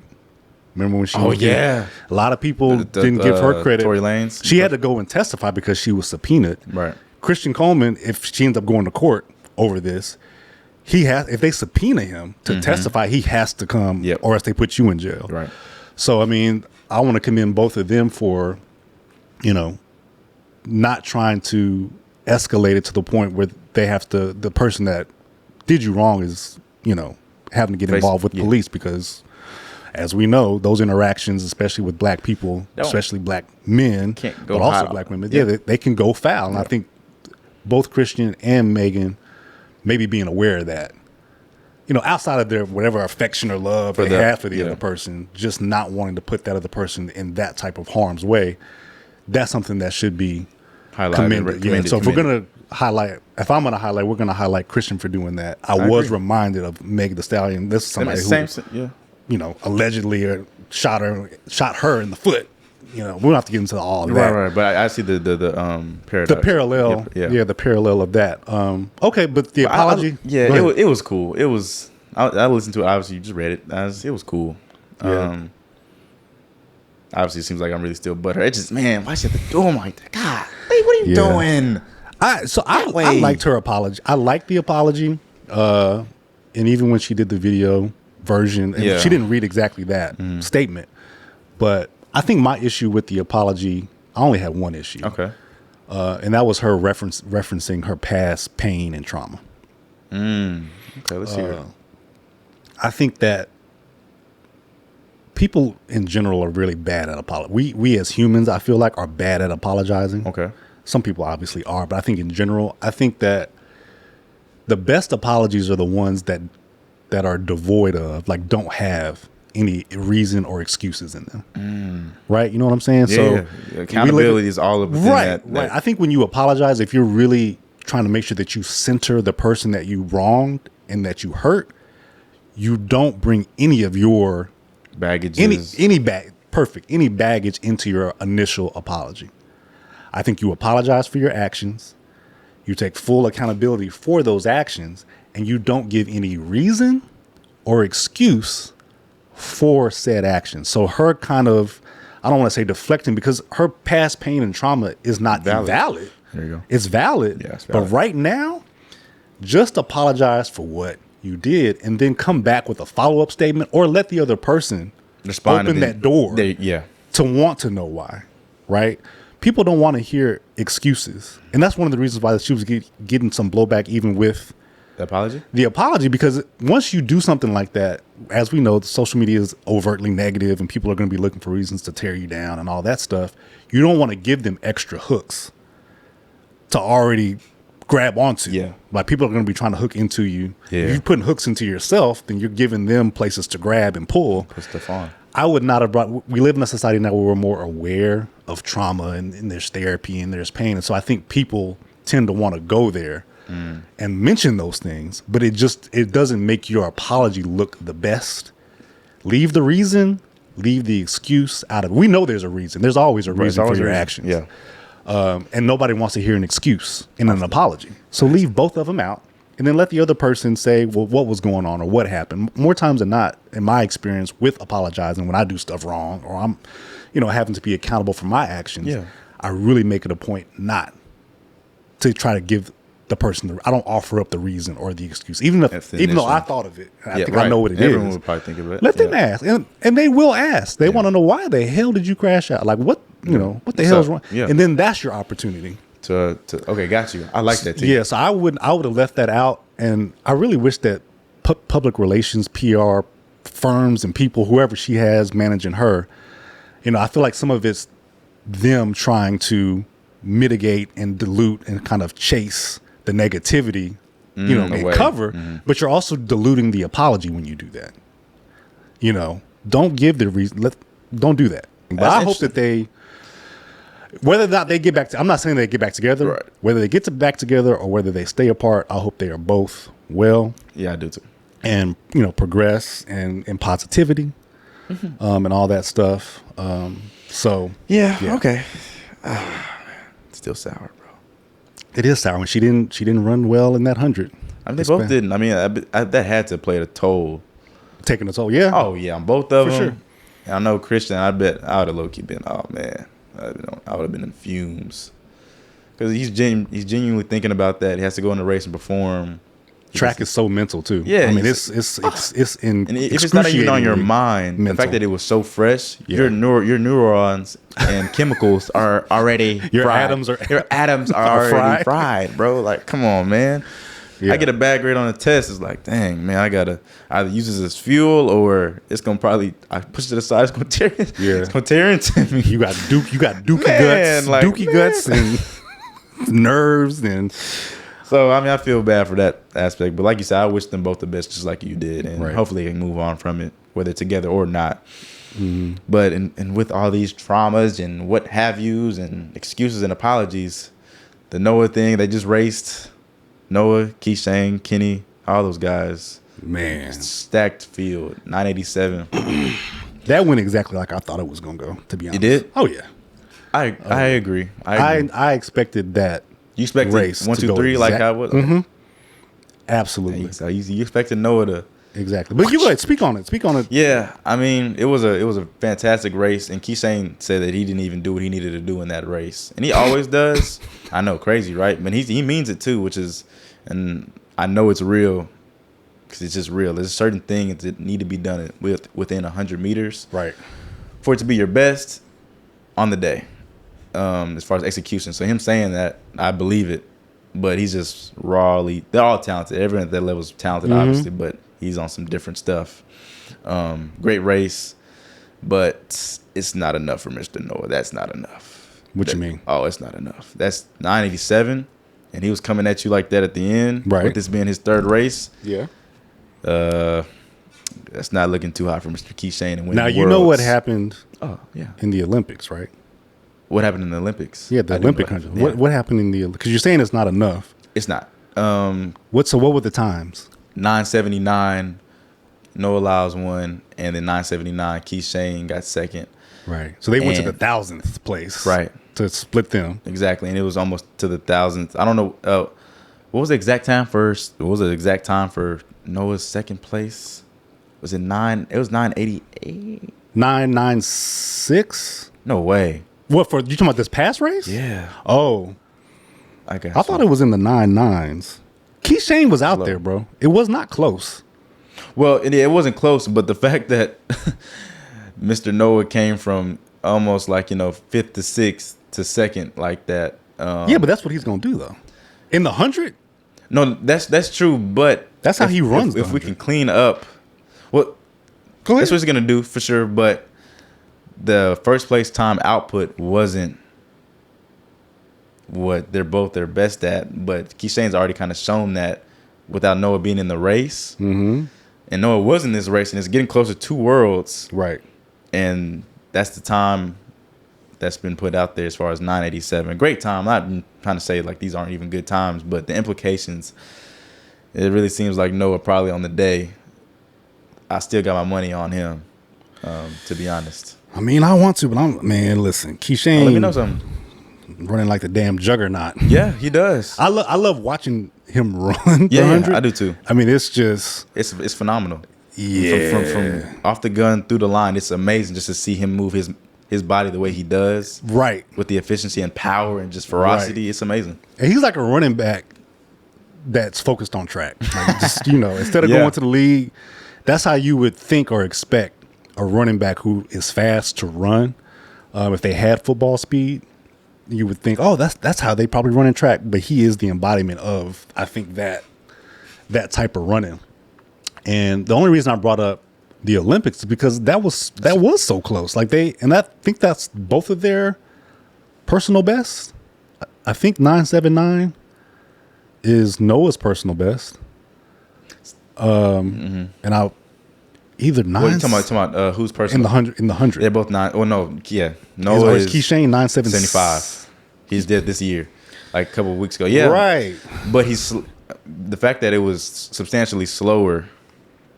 Well, I say that in knowing that you want to peak for certain things. He peaked for probably national in Jamaica. Okay. So he ran super fast there. Him and Seville and Blake. Right. And so then he's probably in a new.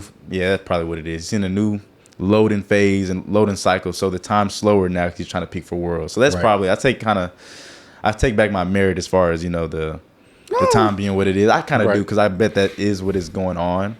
Mm-hmm. But it's still scary because when it came to the end of it, like you said, the Olympics, it was neck and neck. Bro, it was neuron and neuron. There you go. Real. But 987 was first place, Kishane, and Lyles ran 990, so almost 98. 990, not 96. Which is really close to 9. It is. 8. It was closer than I thought, but with them being in the top tier, they are the two guys in the 100. Yeah. That distance it's huge, and it's not close because they are so close. So Kishane running 9.87 and Noah running 9.90 is not a close race for them, because we've seen Very true. When they're close, it's to the thousandths and 10,000ths of a second. Very true. I expected it to go this way, not because I'm not a believer in Noah, Right. but because he started his season late, coming off of an injury. He's not in top racing condition right now. For him to even take this race and some guys would have ducked it. Be like, I know I'm not in the best position to win. This is my second 100. Yeah, bro. Of the season. I just opened maybe up. third. I think it's third. Yeah, yeah. Keyshane's been running phenomenal all since the season Indoor started, too. And indoor. So I expected it to happen this way simply because Kishane is more polished and sharp and has run more this year already. I agree. I expected it to kind of go this way too. I wouldn't be surprised if Noah did win, but based on how the evidence of the season, right, is very reasonable, and it's kind of unreasonable to not bet on Kishane to win that race in that moment. Right. A couple days ago. I just think, I'm not sure in the 100 that Kishane's best is not better than Noah Lyle's best. I like that. That's a good take. That's and the 9.75. I don't remember what the wind was. It was legal because it is. Legal, but how much? How much? It does matter. You're right. Because again, that matters. Yeah. That because they are so close in their times, the wind matters when they run the times that they run if they're not in the same race. 0.8. So not even one. See, so 0.8. Yeah, and I don't know what the win was. We should have looked this stuff up before we started. I'm not sure what the win was at this past Diamond League either. But again, I'm just not sure because Noah, he's a catch up. He's a top end catch up runner when it comes to the 100. Again, when he's against elite competition, people who have go ahead. The great starts, which is why he's so much better and so much more unstoppable and unbeatable in the 200. He has more time and more track, to work with. That's why he plays with his food in the 200. He'll let the person win the first 150, damn near 160, and I'm just gonna catch you at the very end because I know I can. Yeah, I know what time I'm running. I'm gonna look at you. I'm gonna point at you as I cross the line. Bottom line, yeah. You know what I'm saying? So, but in the 100, you don't have a whole bunch of time. You don't have time to make mistakes either. He doesn't say it makes mistakes, but there's his things starts he just are not. Yeah, man. And he said it himself as far as he knows. People are inherently can do things that I can't do in the first 40 meters, and that's bottom line. So I wish he could get it. Yeah, I mean it's like Christian Coleman having he's the greatest starter they say ever in the history. Yeah. But I mean, if you can't put a full 100 together, then that start, you're turkey. Yeah. I mean, it's not going to matter. So that's facts. But for the wind, it was 0.3 this past weekend, and then the previous was point. You said 0.8 when they saw each other at the Olympics. Well, yeah, I was talking about when Kishane ran the 9.75. I was wondering what the wind was. Oh, you know, right. I'm sorry. The 9.75 was the 0.8. Excuse 8. Me. And then this one was 0.3. Listen, it's gonna be close again, brother. No, it is. I don't know who I'd bet. I want to see them next to each other. Yeah, but it's gonna be interesting to see because they're running at the next Diamond League, too. I believe it's Kishane, Noah, Oblique, Akeem, Sabine would be the big names. Good googly moogly at that one. So they if that holds up and if that's true, I hope so. They'll run again. But we didn't talk about. I guess we got two people to talk about in the 103rd place. Yeah, your boy Kenny, my boy Kenny. You're not a Kenny fan? No, I can say it confidently. Why you don't like Kenny? What's there? What's there? As an athlete. Yeah, right. I mean, he's a good person. It seems, but it's just as an athlete. There's nothing to really be a fan of. I mean, unless he was talking shit on that Track Spice Twitter account, the good person thing might go out there. Him and his girlfriend. Yeah. That was crazy. Talking spicy. Mess. Yeah. Allegedly, yeah. Allegedly. Okay. But put that aside. I expect my apology. Man. I expect my apology. What? Who are you?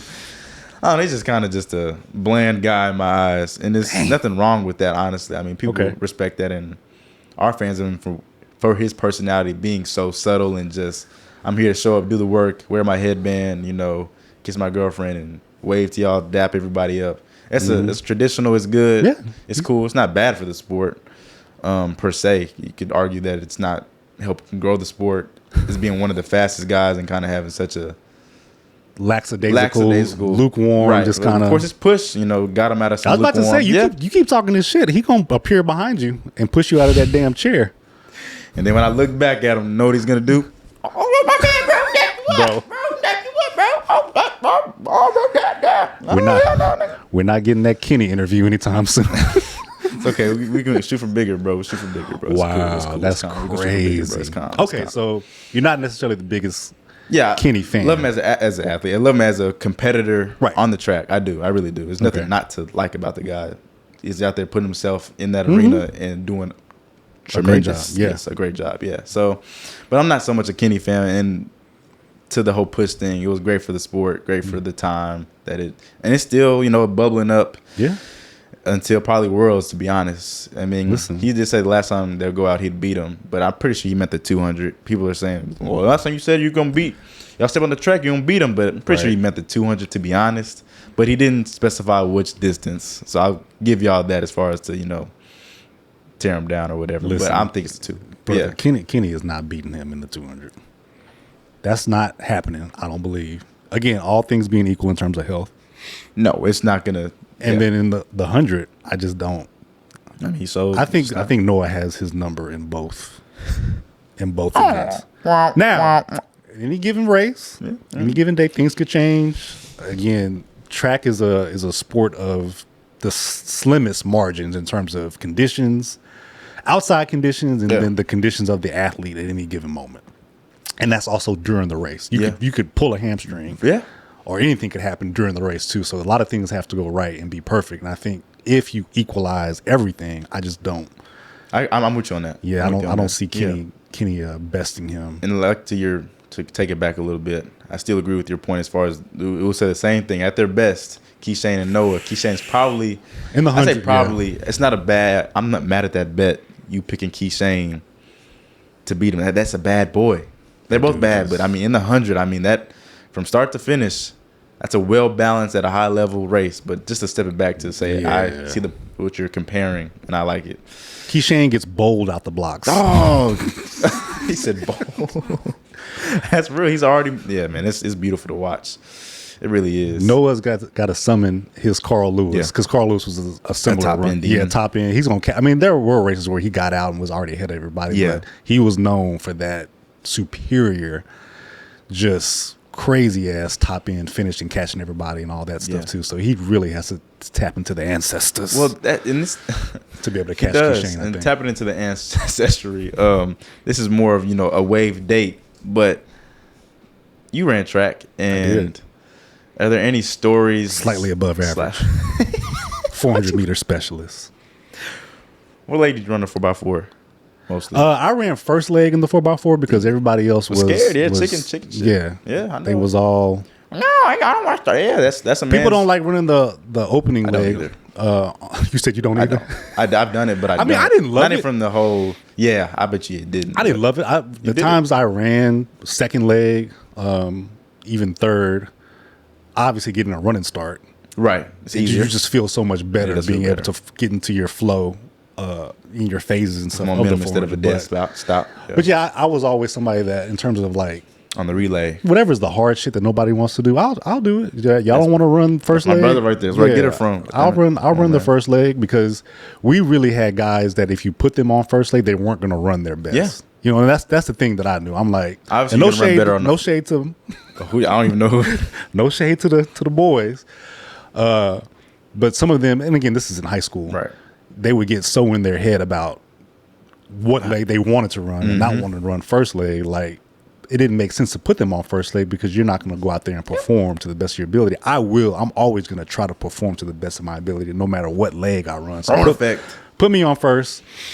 And we'll let that be that. But your question? Yeah, my question was because reason I want to pose it because I want to see your side of it. Dad has told me that y'all have come across Michael Johnson, as in the Michael Johnson. I would say the Jordan. I bet you would say the Jordan of track. Something about those people with MJ initials. Yeah, that's in facts. every sport.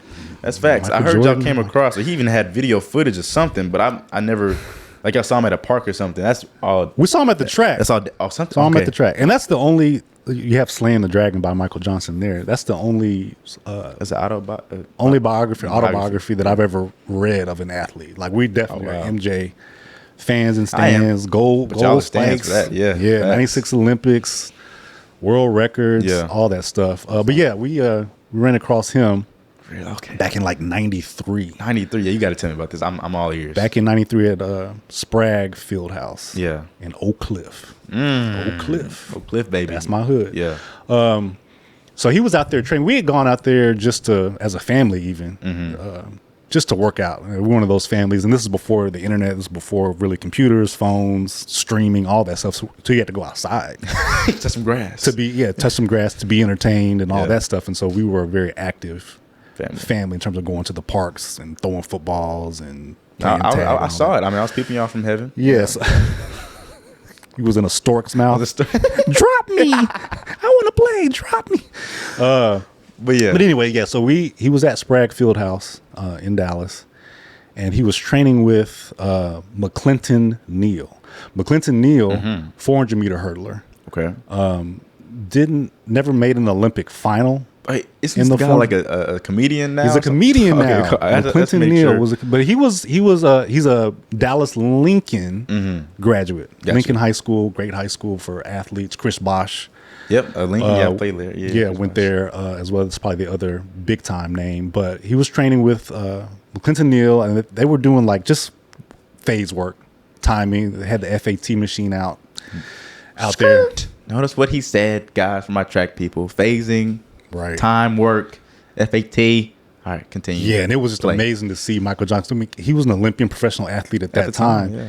I mean, and just how easy. He has that form. Yeah. That he had. But the not a long stride, lots of turnover, lots of trail carry, heel to butt. And so just being 8, 9 years old, I don't even think I was 10.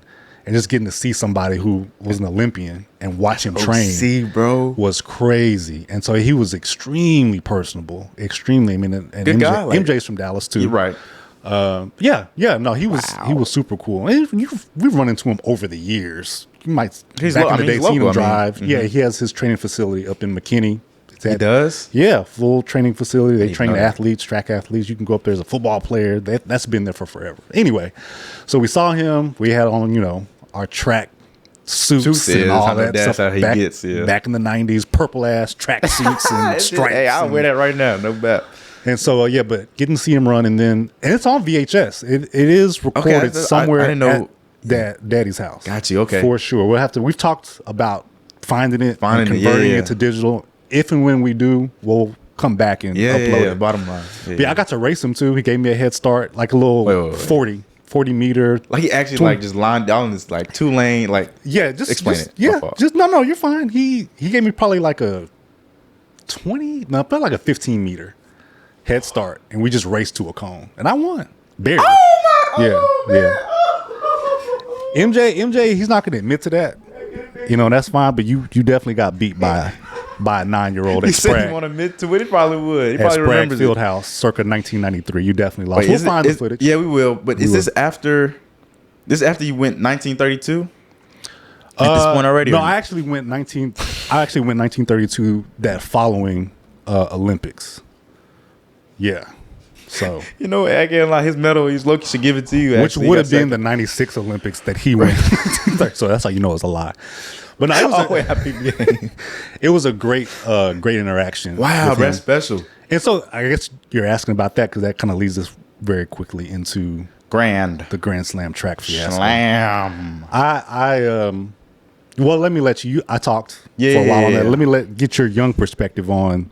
I think GST. GST is cool. I think it's a special thing, obviously.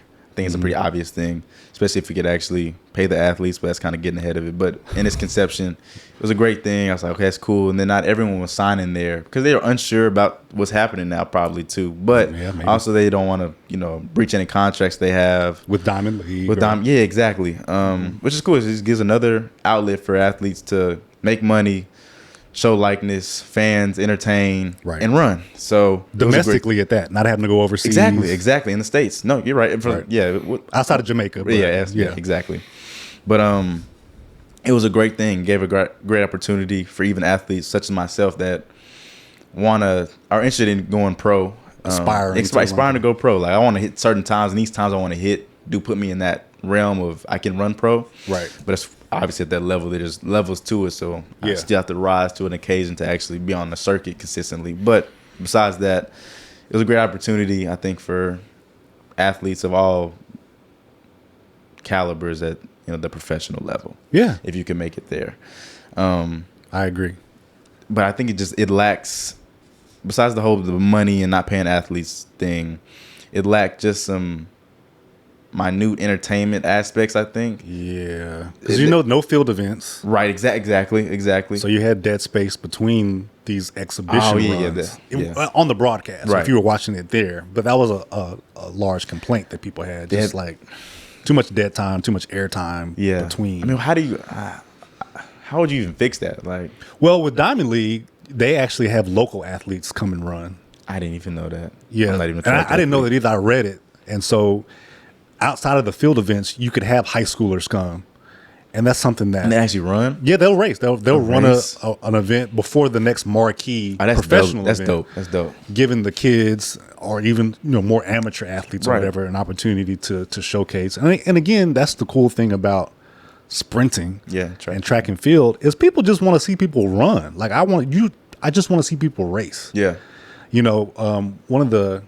And that's the other thing that's cool about track and field in terms of women's sports. Mm-hmm. You think about popularity and excitement. Yeah. The women running is just as exciting as the men running. And people even though the times are different. Yes. There's that big gap there. But when you're watching somebody run, very few people can tell you, oh, they're getting ready to run 9.87. Or they're getting, for the women, they're getting ready to run 10.6. You just see fast people running. Yeah. And if it's close, it's exciting. Mm-hmm. They could be running 13-second 100. Yeah. It could be exciting if it's competitive, right? And so track has that advantage as a sport. Yes. Both sides can. Yeah. I mean, and again, even outside of track, like people like to race. Like families. Like you start talking shit over Thanksgiving turkey. Yeah. And next thing you know, you barefoot in the street. Uncle's over here. Yeah, racing. Yeah, falling and shit. Yeah, family reunions, racing. At school, in the field, house, chips, racing. Yeah. I know field day is not what it used to be. But for us, man.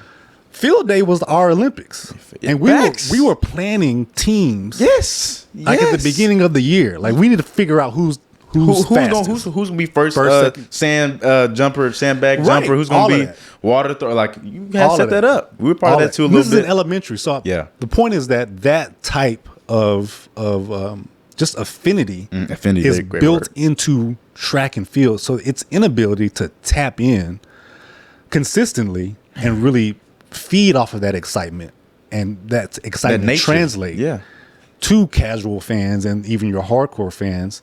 It's there. That opportunity is there, and that's what's exciting to me about Grand Slam track is and competition is good. You really only have Diamond League, So if you're not tapped in with Diamond League, your opportunities to even see track at the highest level is rare and hard to come by. So I think competition is good. I love what Grand Slam track was and hopefully continue to be about. They just had some misfires. I mean, not having field events, not having something go on between the actual exhibition races. They could have like 1v1s and stuff. Something. Have the old people come out and the 7-year-old. Or have the football players. You want to have go ahead. Tyreek Hill. Have them come and race. Tyreek Hill race Noah Lyle's brother. That could have been a Grand Slam track, just side event. Yeah. Didn't have to be a main event. Because it's not going to be. Yeah. But you could do those types of things in between if you're not going to have the field event. So they just Okay. They should have paid the mistake they made to me was not making sure that the athlete pay was taken care of. You cannot pay everybody else that's affiliated with this league. Be late paying everybody else. You know who you should not be late paying? The talent. The talent, yeah. And that can be difficult in track and field because a lot of the oftentimes the payments are tied to stipulations on blood work and making sure that you're clean. And that takes time to run those tests. International organizations have to run the blood and test it against all these things. And then once you come back clear, a lot of times that's when they pay you. So for instance, when this is all happening, Diamond League, people are coming out. Carl Lewis comes out and comments and says Diamond League takes just as long. Let me see if I can look it up. Who also came out and said Diamond League took 10 months to pay him $500. Diamond League did, just because of their protocols. So it's not like it's unheard of for it to take a long time to get paid as a professional track athlete. So it's a little bit unfair to make to assume that athletes aren't, taking forever, right? Because being taken for a long ride to get paid. Like it can be a year for you to get paid in already established leagues like Diamond League. Yeah, but I think to that point, this was the opportunity for Grand Slam track to differentiate. Exactly. I forgot you in business school, just like I was. Hey, you know the words, differentiate itself from Diamond League. Yeah, like to me, that's one of the first things I'm going to do is make sure athletes. So you already set that standard, and just like you said, differentiate from the Diamond League, Paris Olympics, Olympics. Excuse me. Caleb Dean was the athlete. Oh, for the $500. He said it took Diamond League 10 months to pay me $500 with a skull emoji. Carl Lewis right under that. Diamond League takes longer. Stop hating. Carl Lewis. And of course, those athletes and Michael Johnson, they already know that. Yeah. Right. So if it's me, I'm paying the athletes first and foremost. Now you have to get the blood work ratified and cleaned up. I'm gonna be honest with you. I'm gonna pay the athletes, and if their blood work comes back dirty later, you owe me that money back. Yeah. And that's how that's not unprecedented either. Cool. Because in the Olympics, I think it was Tyson Gay when he got busted for the cream, which was supposed to be incidental. He wasn't trying to do it. His trainer put it on him. Whatever. The point is, he had to give the medal back and the proceeds from his winnings back. So retroactively, we can get the money back. I would rather deal with an unclean athlete 10 months from now and having to get that money back than to not pay none of the athletes. And then your reputation as an organization is tarnished. Is in the toilet. You have to crawl out of that. You know what I'm saying? So the way I would have, and again, setting up something like this is a huge undertaking. I'm not going to sit here and act like I know how to do it perfectly. This is all you got to do. No, I'm not saying that. This is a huge thing, huge undertaking. We're just doing a post-mortem on the details of how this could have been done better, maybe should have been done better. And if they do it again, what changes you might look to make so that this doesn't happen again. Yeah. So you have your investors, you get the investment money up front, hopefully. I would hope so. Put that into an account, like an escrow account that you have access to. And then the athletes run, they win, you pay them. The test results from their blood work come back. Anybody who's dirty, you owe me that money back. Nice. If you probably already spent it. That's okay, because now we garnish your winnings from anything else you do. Yeah. Whether it be your regular job at FedEx, or a lot of these athletes are having to work those. UPS. Troy Patterson, shout out. Yeah, shout out, man. We garnish those wages, or the next time you win something in Diamond League or whatever, you have to pay us that money back. Gotcha. And so I'd rather deal with that. The athletes are going to say, if I have to wait for my blood work and I can't spend the money, then I really want it? You say that you put that money aside till the blood work comes, or you spend a smart amount to what you need or want or whatever, so you can pay it back within. Or you just don't get caught cheating, or don't cheat, don't cheat and don't get caught cheating if you're going to cheat. But hopefully, don't cheat at all. Yeah, and that's the way I can spend the money, right? Because I know I didn't cheat. My tests are not going to come back positive, so I'm gonna spend the money. Yeah, coming back and then not making that same mistake again. You have to make the changes. I think.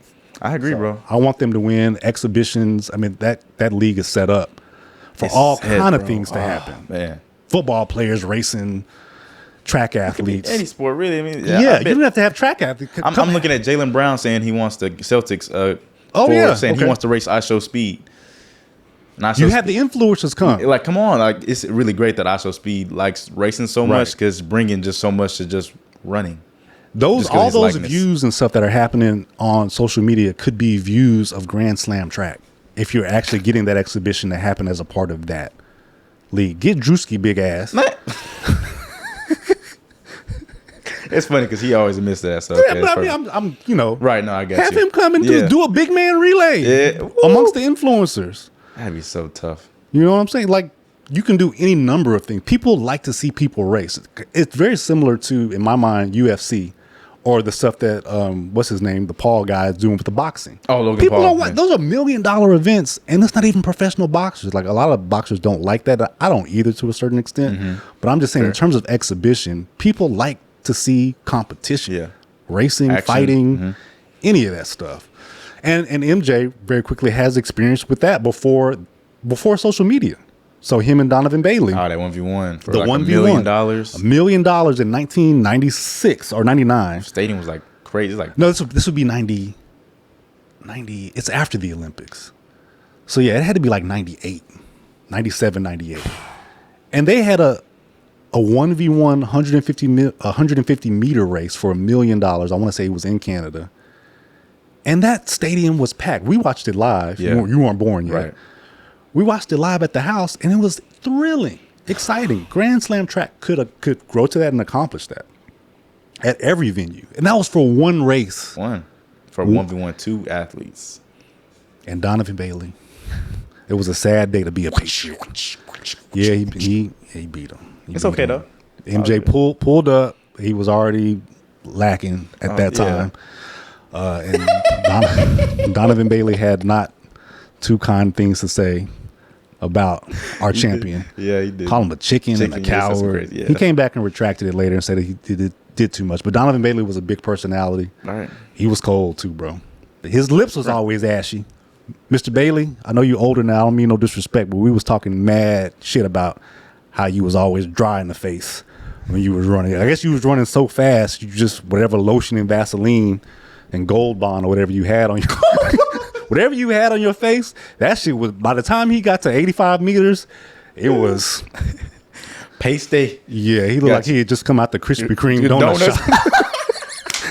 Powdered donut mouth head ass boy. Oh my goodness. Well, me and Dad used to just talk mess about him all the time because But I mean, he starts ass, though. That starts world record conversation. Holder. Yeah, 984, Donovan Bailey. I hope to see you at Grand Slam track. Oh yeah, I can say I hope so too. But it could come to fruition. Just got to put in the work. Don't take the time, whatever it takes. But right. You or iShowSpeed? Me, iShowSpeed. Oh, it's me. Right, you right now. Yeah, you hear that? Right. Cooking. Yeah. iShowSpeed calling you out right now. That's real. What distance? It could be 50, 60, 100. He's pretty. I ain't gonna lie. He did cook Noah the first 30 meters. I say cooking. Obviously, Noah really wasn't putting the throttle down, even within the 0 to 30. Right. But Noah was moving. But I mean, iShowSpeed is talented. He's an athletic guy. But even from 30, it's pretty much a wrap. So okay. All right. I'm betting on you. Yeah, you should. 1,000%. You should, bro. You should. We can get a lot of money for you on that way. But I'm definitely betting on you. I'm betting on me too, man. Speaking of, you have any updates with your training or anything? I mean, I know you're dealing with a foot injury. Yeah, and it's getting dealt with. It's getting better? Yeah, it's getting a lot better, bro. I mean, this past week, I'm dropping a YouTube video today over what I've done workout-wise from Monday through Saturday. Right. Really great video, too. Long video, like 50 minutes. But that's dropping today. Yeah. Nice. Like 6 p.m. Look forward to it. Thank you, big bro. But, yeah, so I'm getting better, and we're getting more into some of the movement-based stuff, some of the stuff that people really do like to see. Good. It's really important to see about the rehab and prehab stuff, too, that I'm doing now, because when you broke, you got to run back to what I'm doing right now. So you want to stick with it. So I'm showing that aspect of it. But, yeah, that's really kind of just the update. Like I said, I'm just kind of moving more, doing hills and stuff, but that's really all I got based on my track and the goal, just so people know too, is speed this coming season. Yeah. Working on speed. No 400. I'm a 400 guy. was a 400 guy, but now we're moving to the sprinting aspect, 60, 100, 200. I'm so happy. Phasing. I know. I bet you. So we've I'm been happy saying too. speed for so long, and so for you to be able to have the freedom to tap into that, Man. because you got to know how fast you are, Bro, that's the only way you get better than the 400. That's bottom line. Yeah, the 400 is a sprint. I just want to state that. Yeah. People know that, but they don't really know And that. Like people in track and who have run track know that it's a sprint. And I don't even feel like I knew to the extent that couldn't, sprint was bro. so back in the day. couldn't. Because we worked a lot of 600s, 450, 450, Be strong, 500, endurance. 600. Yeah, run your miles, strong and endurance, speed endurance. But the thing about speed endurance is, what speed are you enduring? You want it to be a good, yeah. Right. In order to get better, you want to have a better speed cap so you can endure that speed. Right. Like what speed are you enduring? What speed are you? Speed endurance. What speed are you enduring? That's literally me, bro. Because I mean, if it's a 12-second 100 speed, your endurance don't mean a damn thing in the 400 at that point. At that because point, you go 48 at the fastest. and that's if that, yeah. if that, So That's true, that's facts. I'm If happy that, to no, see you're right. you It is. running 60s. You have to figure out how fast your 100, and then maximize and optimize that Those 100 distances. meter. Yeah. One thing I do want to talk about, what are you calling your hive? We got Washed and Waved. We have this brand. Yeah. I've been thinking about it. What are you going to call your hive, and then what are your members called on the wave side? That's a lot of pressure up front. If you don't know, Yeah. think about it. I can think about it honestly. I'll think about it, but I'll give the floor to to the viewership. Let me know in the comments. My waved. I don't even know what to call y'all yet, or call us. Excuse me, because I'm definitely with y'all. Y'all let me know in the comments what y'all are thinking. I know. Yes. Man, you so democratic. This is a democracy he's trying to run over there man, with y'all. I'm not the leader. We're all same. Yeah. See, over here, I'm gonna decide what we call ourselves. Wait, you already got the name, bro? Yeah. Of course you do. Yeah. I mean, Washed Federation. Salutations to the Washed Federation. Salutations. That's tough too. Federation, bro. Yes. Washed Federation. That's lit. That's lit. I can't lie. That's the name. That's the name of the hive. If you are a member of the Washed Federation, then you are a Washington. That's Denzel, not George. I see the flick. I see the vision. Shout out to the Washingtons. That's Denzel, as in Denzel Not Washington, George. not George. Yeah, I got you. I copy you. And then I also think we should have names for each other's members and hives too that are respectfully disrespectful. Oh, no. So I've been thinking about that too. He's gonna. I don't know what your hive is called. You're gonna fry me in the I really outro. I really don't give a damn what y'all's hive is called, but y'all will be the wavelings to me. The little wavelings, like ducklings, wavelings. So shout out to the wavelings and all y'all's youth and whatnot. Y'all not seeing the Washingtons on any of these topics or anything else for that matter. We do love y'all. We believe the children are the future, and the wavelings are the future, whether we like it or not. But the Washingtons, we're not to be trifled with, and that'll be a consistent theme throughout this show. Okay. But yeah, you think about whatever y'all call y'all. If you want some help, let me know. Yeah, no, it's okay. And that's the thing about the youth. You can't be scared to lean on each other. So I'm gonna lean on y'all to let me know some ideas, help me accumulate some names, because it's time, man. He just called us. Yeah, wavelings a symbol. Like a duck. He needs if you get like a duck, one of those duck call, like if you do that, maybe they'll flock. Y'all will flock together. Oh, all the birds will flock together. The wavelings will flock together, and y'all can. Okay, we'll be Naming by blowing. We'll just blow all the dust off the Federation. Hopefully, we'll get y'all right, man. Because okay, all right, alrighty. But Y'all let me know. Very good. I like that though. I like it. Hey, you fried me, man. Cooked me. Okay, I like that. So we're gonna come up with something though. Duck is what you cook sometimes. Wavelings. All right, man. I can't do anything about it because I have nothing in my head. But no, man. This is a thank you for posing it, man. Posing the podcast, the Washed and Waved. I do thank you because it wasn't on my mind. Yeah. Not even really on my heart as far as to do. But you gave the outlet. Well, you were thinking about it, but just not in this context as far as a duo in this format. In this format, correct. Right. But I do give all applause and thanks to you for as far as starting it off. You hit it. I hit it, man. But I do appreciate it. Absolutely. I'm happy to do it. Thank you for saying yes. I mean, you didn't have to say you wanted to do it, and then I'd have been trying to do a podcast on my own with my old ass trying to give all these old takes and appeal to the youth. But now I get to leech off of. I get to antagonize your fan base, wavelengths, the wavelengths, and get them. I got to build up. Mine. To the Wash people, please, come into the comments on whatever platform you choose. We'll be on several platforms that'll pop up. But I mean, we got battle to do. These young folks, and they're gonna be disrespectful too. So we got a lot to consider in how we carry ourselves and also, against the youth. Yeah, I like that. We didn't do it this episode, but we do and can do call-ins. Yes, we do have that ability. It can be even email, because we're gonna set up certain segments. Like, track is a recurring segment you'll hear every episode, not to the extent it was towards the end of this topic or the Grand Slam. Sha'Carri, right? Sha'Carri, please, yeah, she always, right. You're right. Don't call her Sha'Carri. Man, good grief. Don't call her. You get them headphones tossed at your head. Don't play with her. But where was I going with that, bro? Fudge. Just that we have recurring segments. We'll have call-ins. We want basically fan input. Yeah, fan input. Don't be scared to even right now comment things, even ideas you might have for his side, my side, or both of us to cover. And if we miss anything that you kind of wanted to kind of hear more about, let us know. Topics. Yeah, let us know. We might miss topics. We might not cover every aspect of a topic. So if we miss an aspect, let us know. We can revisit it. Facts. That's facts. And all that. But I also want to give you wifey again wanted to send her personal thank you to you. I don't know if she sent you a message or not, thanking you for the finding the ring. Oh yeah, she did thank me. Yeah, she did care, because again, that's important to her. Again, I don't really care too much about the ring. Like, but you care about her. That's all that matters. I mean, if her nouveau ring, like the contraceptive ring, is missing, then let me know then. That's the ring I care about. You'll figure that out. Yeah, if that ring is missing, then you do need to let me. I very much care about that ring. This is the first episode. That's the first episode. And if y'all want to find us anywhere, you can find us on Instagram, TikTok, SoundCloud, Reddit, Threads. The Reddit is not set up yet. Okay. But Threads, and then we'll have all the podcast areas, Spotify. Yes. You don't have to watch if you can't watch the video, you're driving or whatnot, you just want to listen. Those are platforms you go to. Even, you can go to YouTube and just listen to, but that's where you can find us. We posting, clips and kind of, showing our funnier, segments from the full episode and whatnot. So if you want to keep up and stay up, follow those if you so wish. I think you would. You won't be disappointed, trust. But that's all we really got for y'all this episode. Hopefully you guys enjoyed.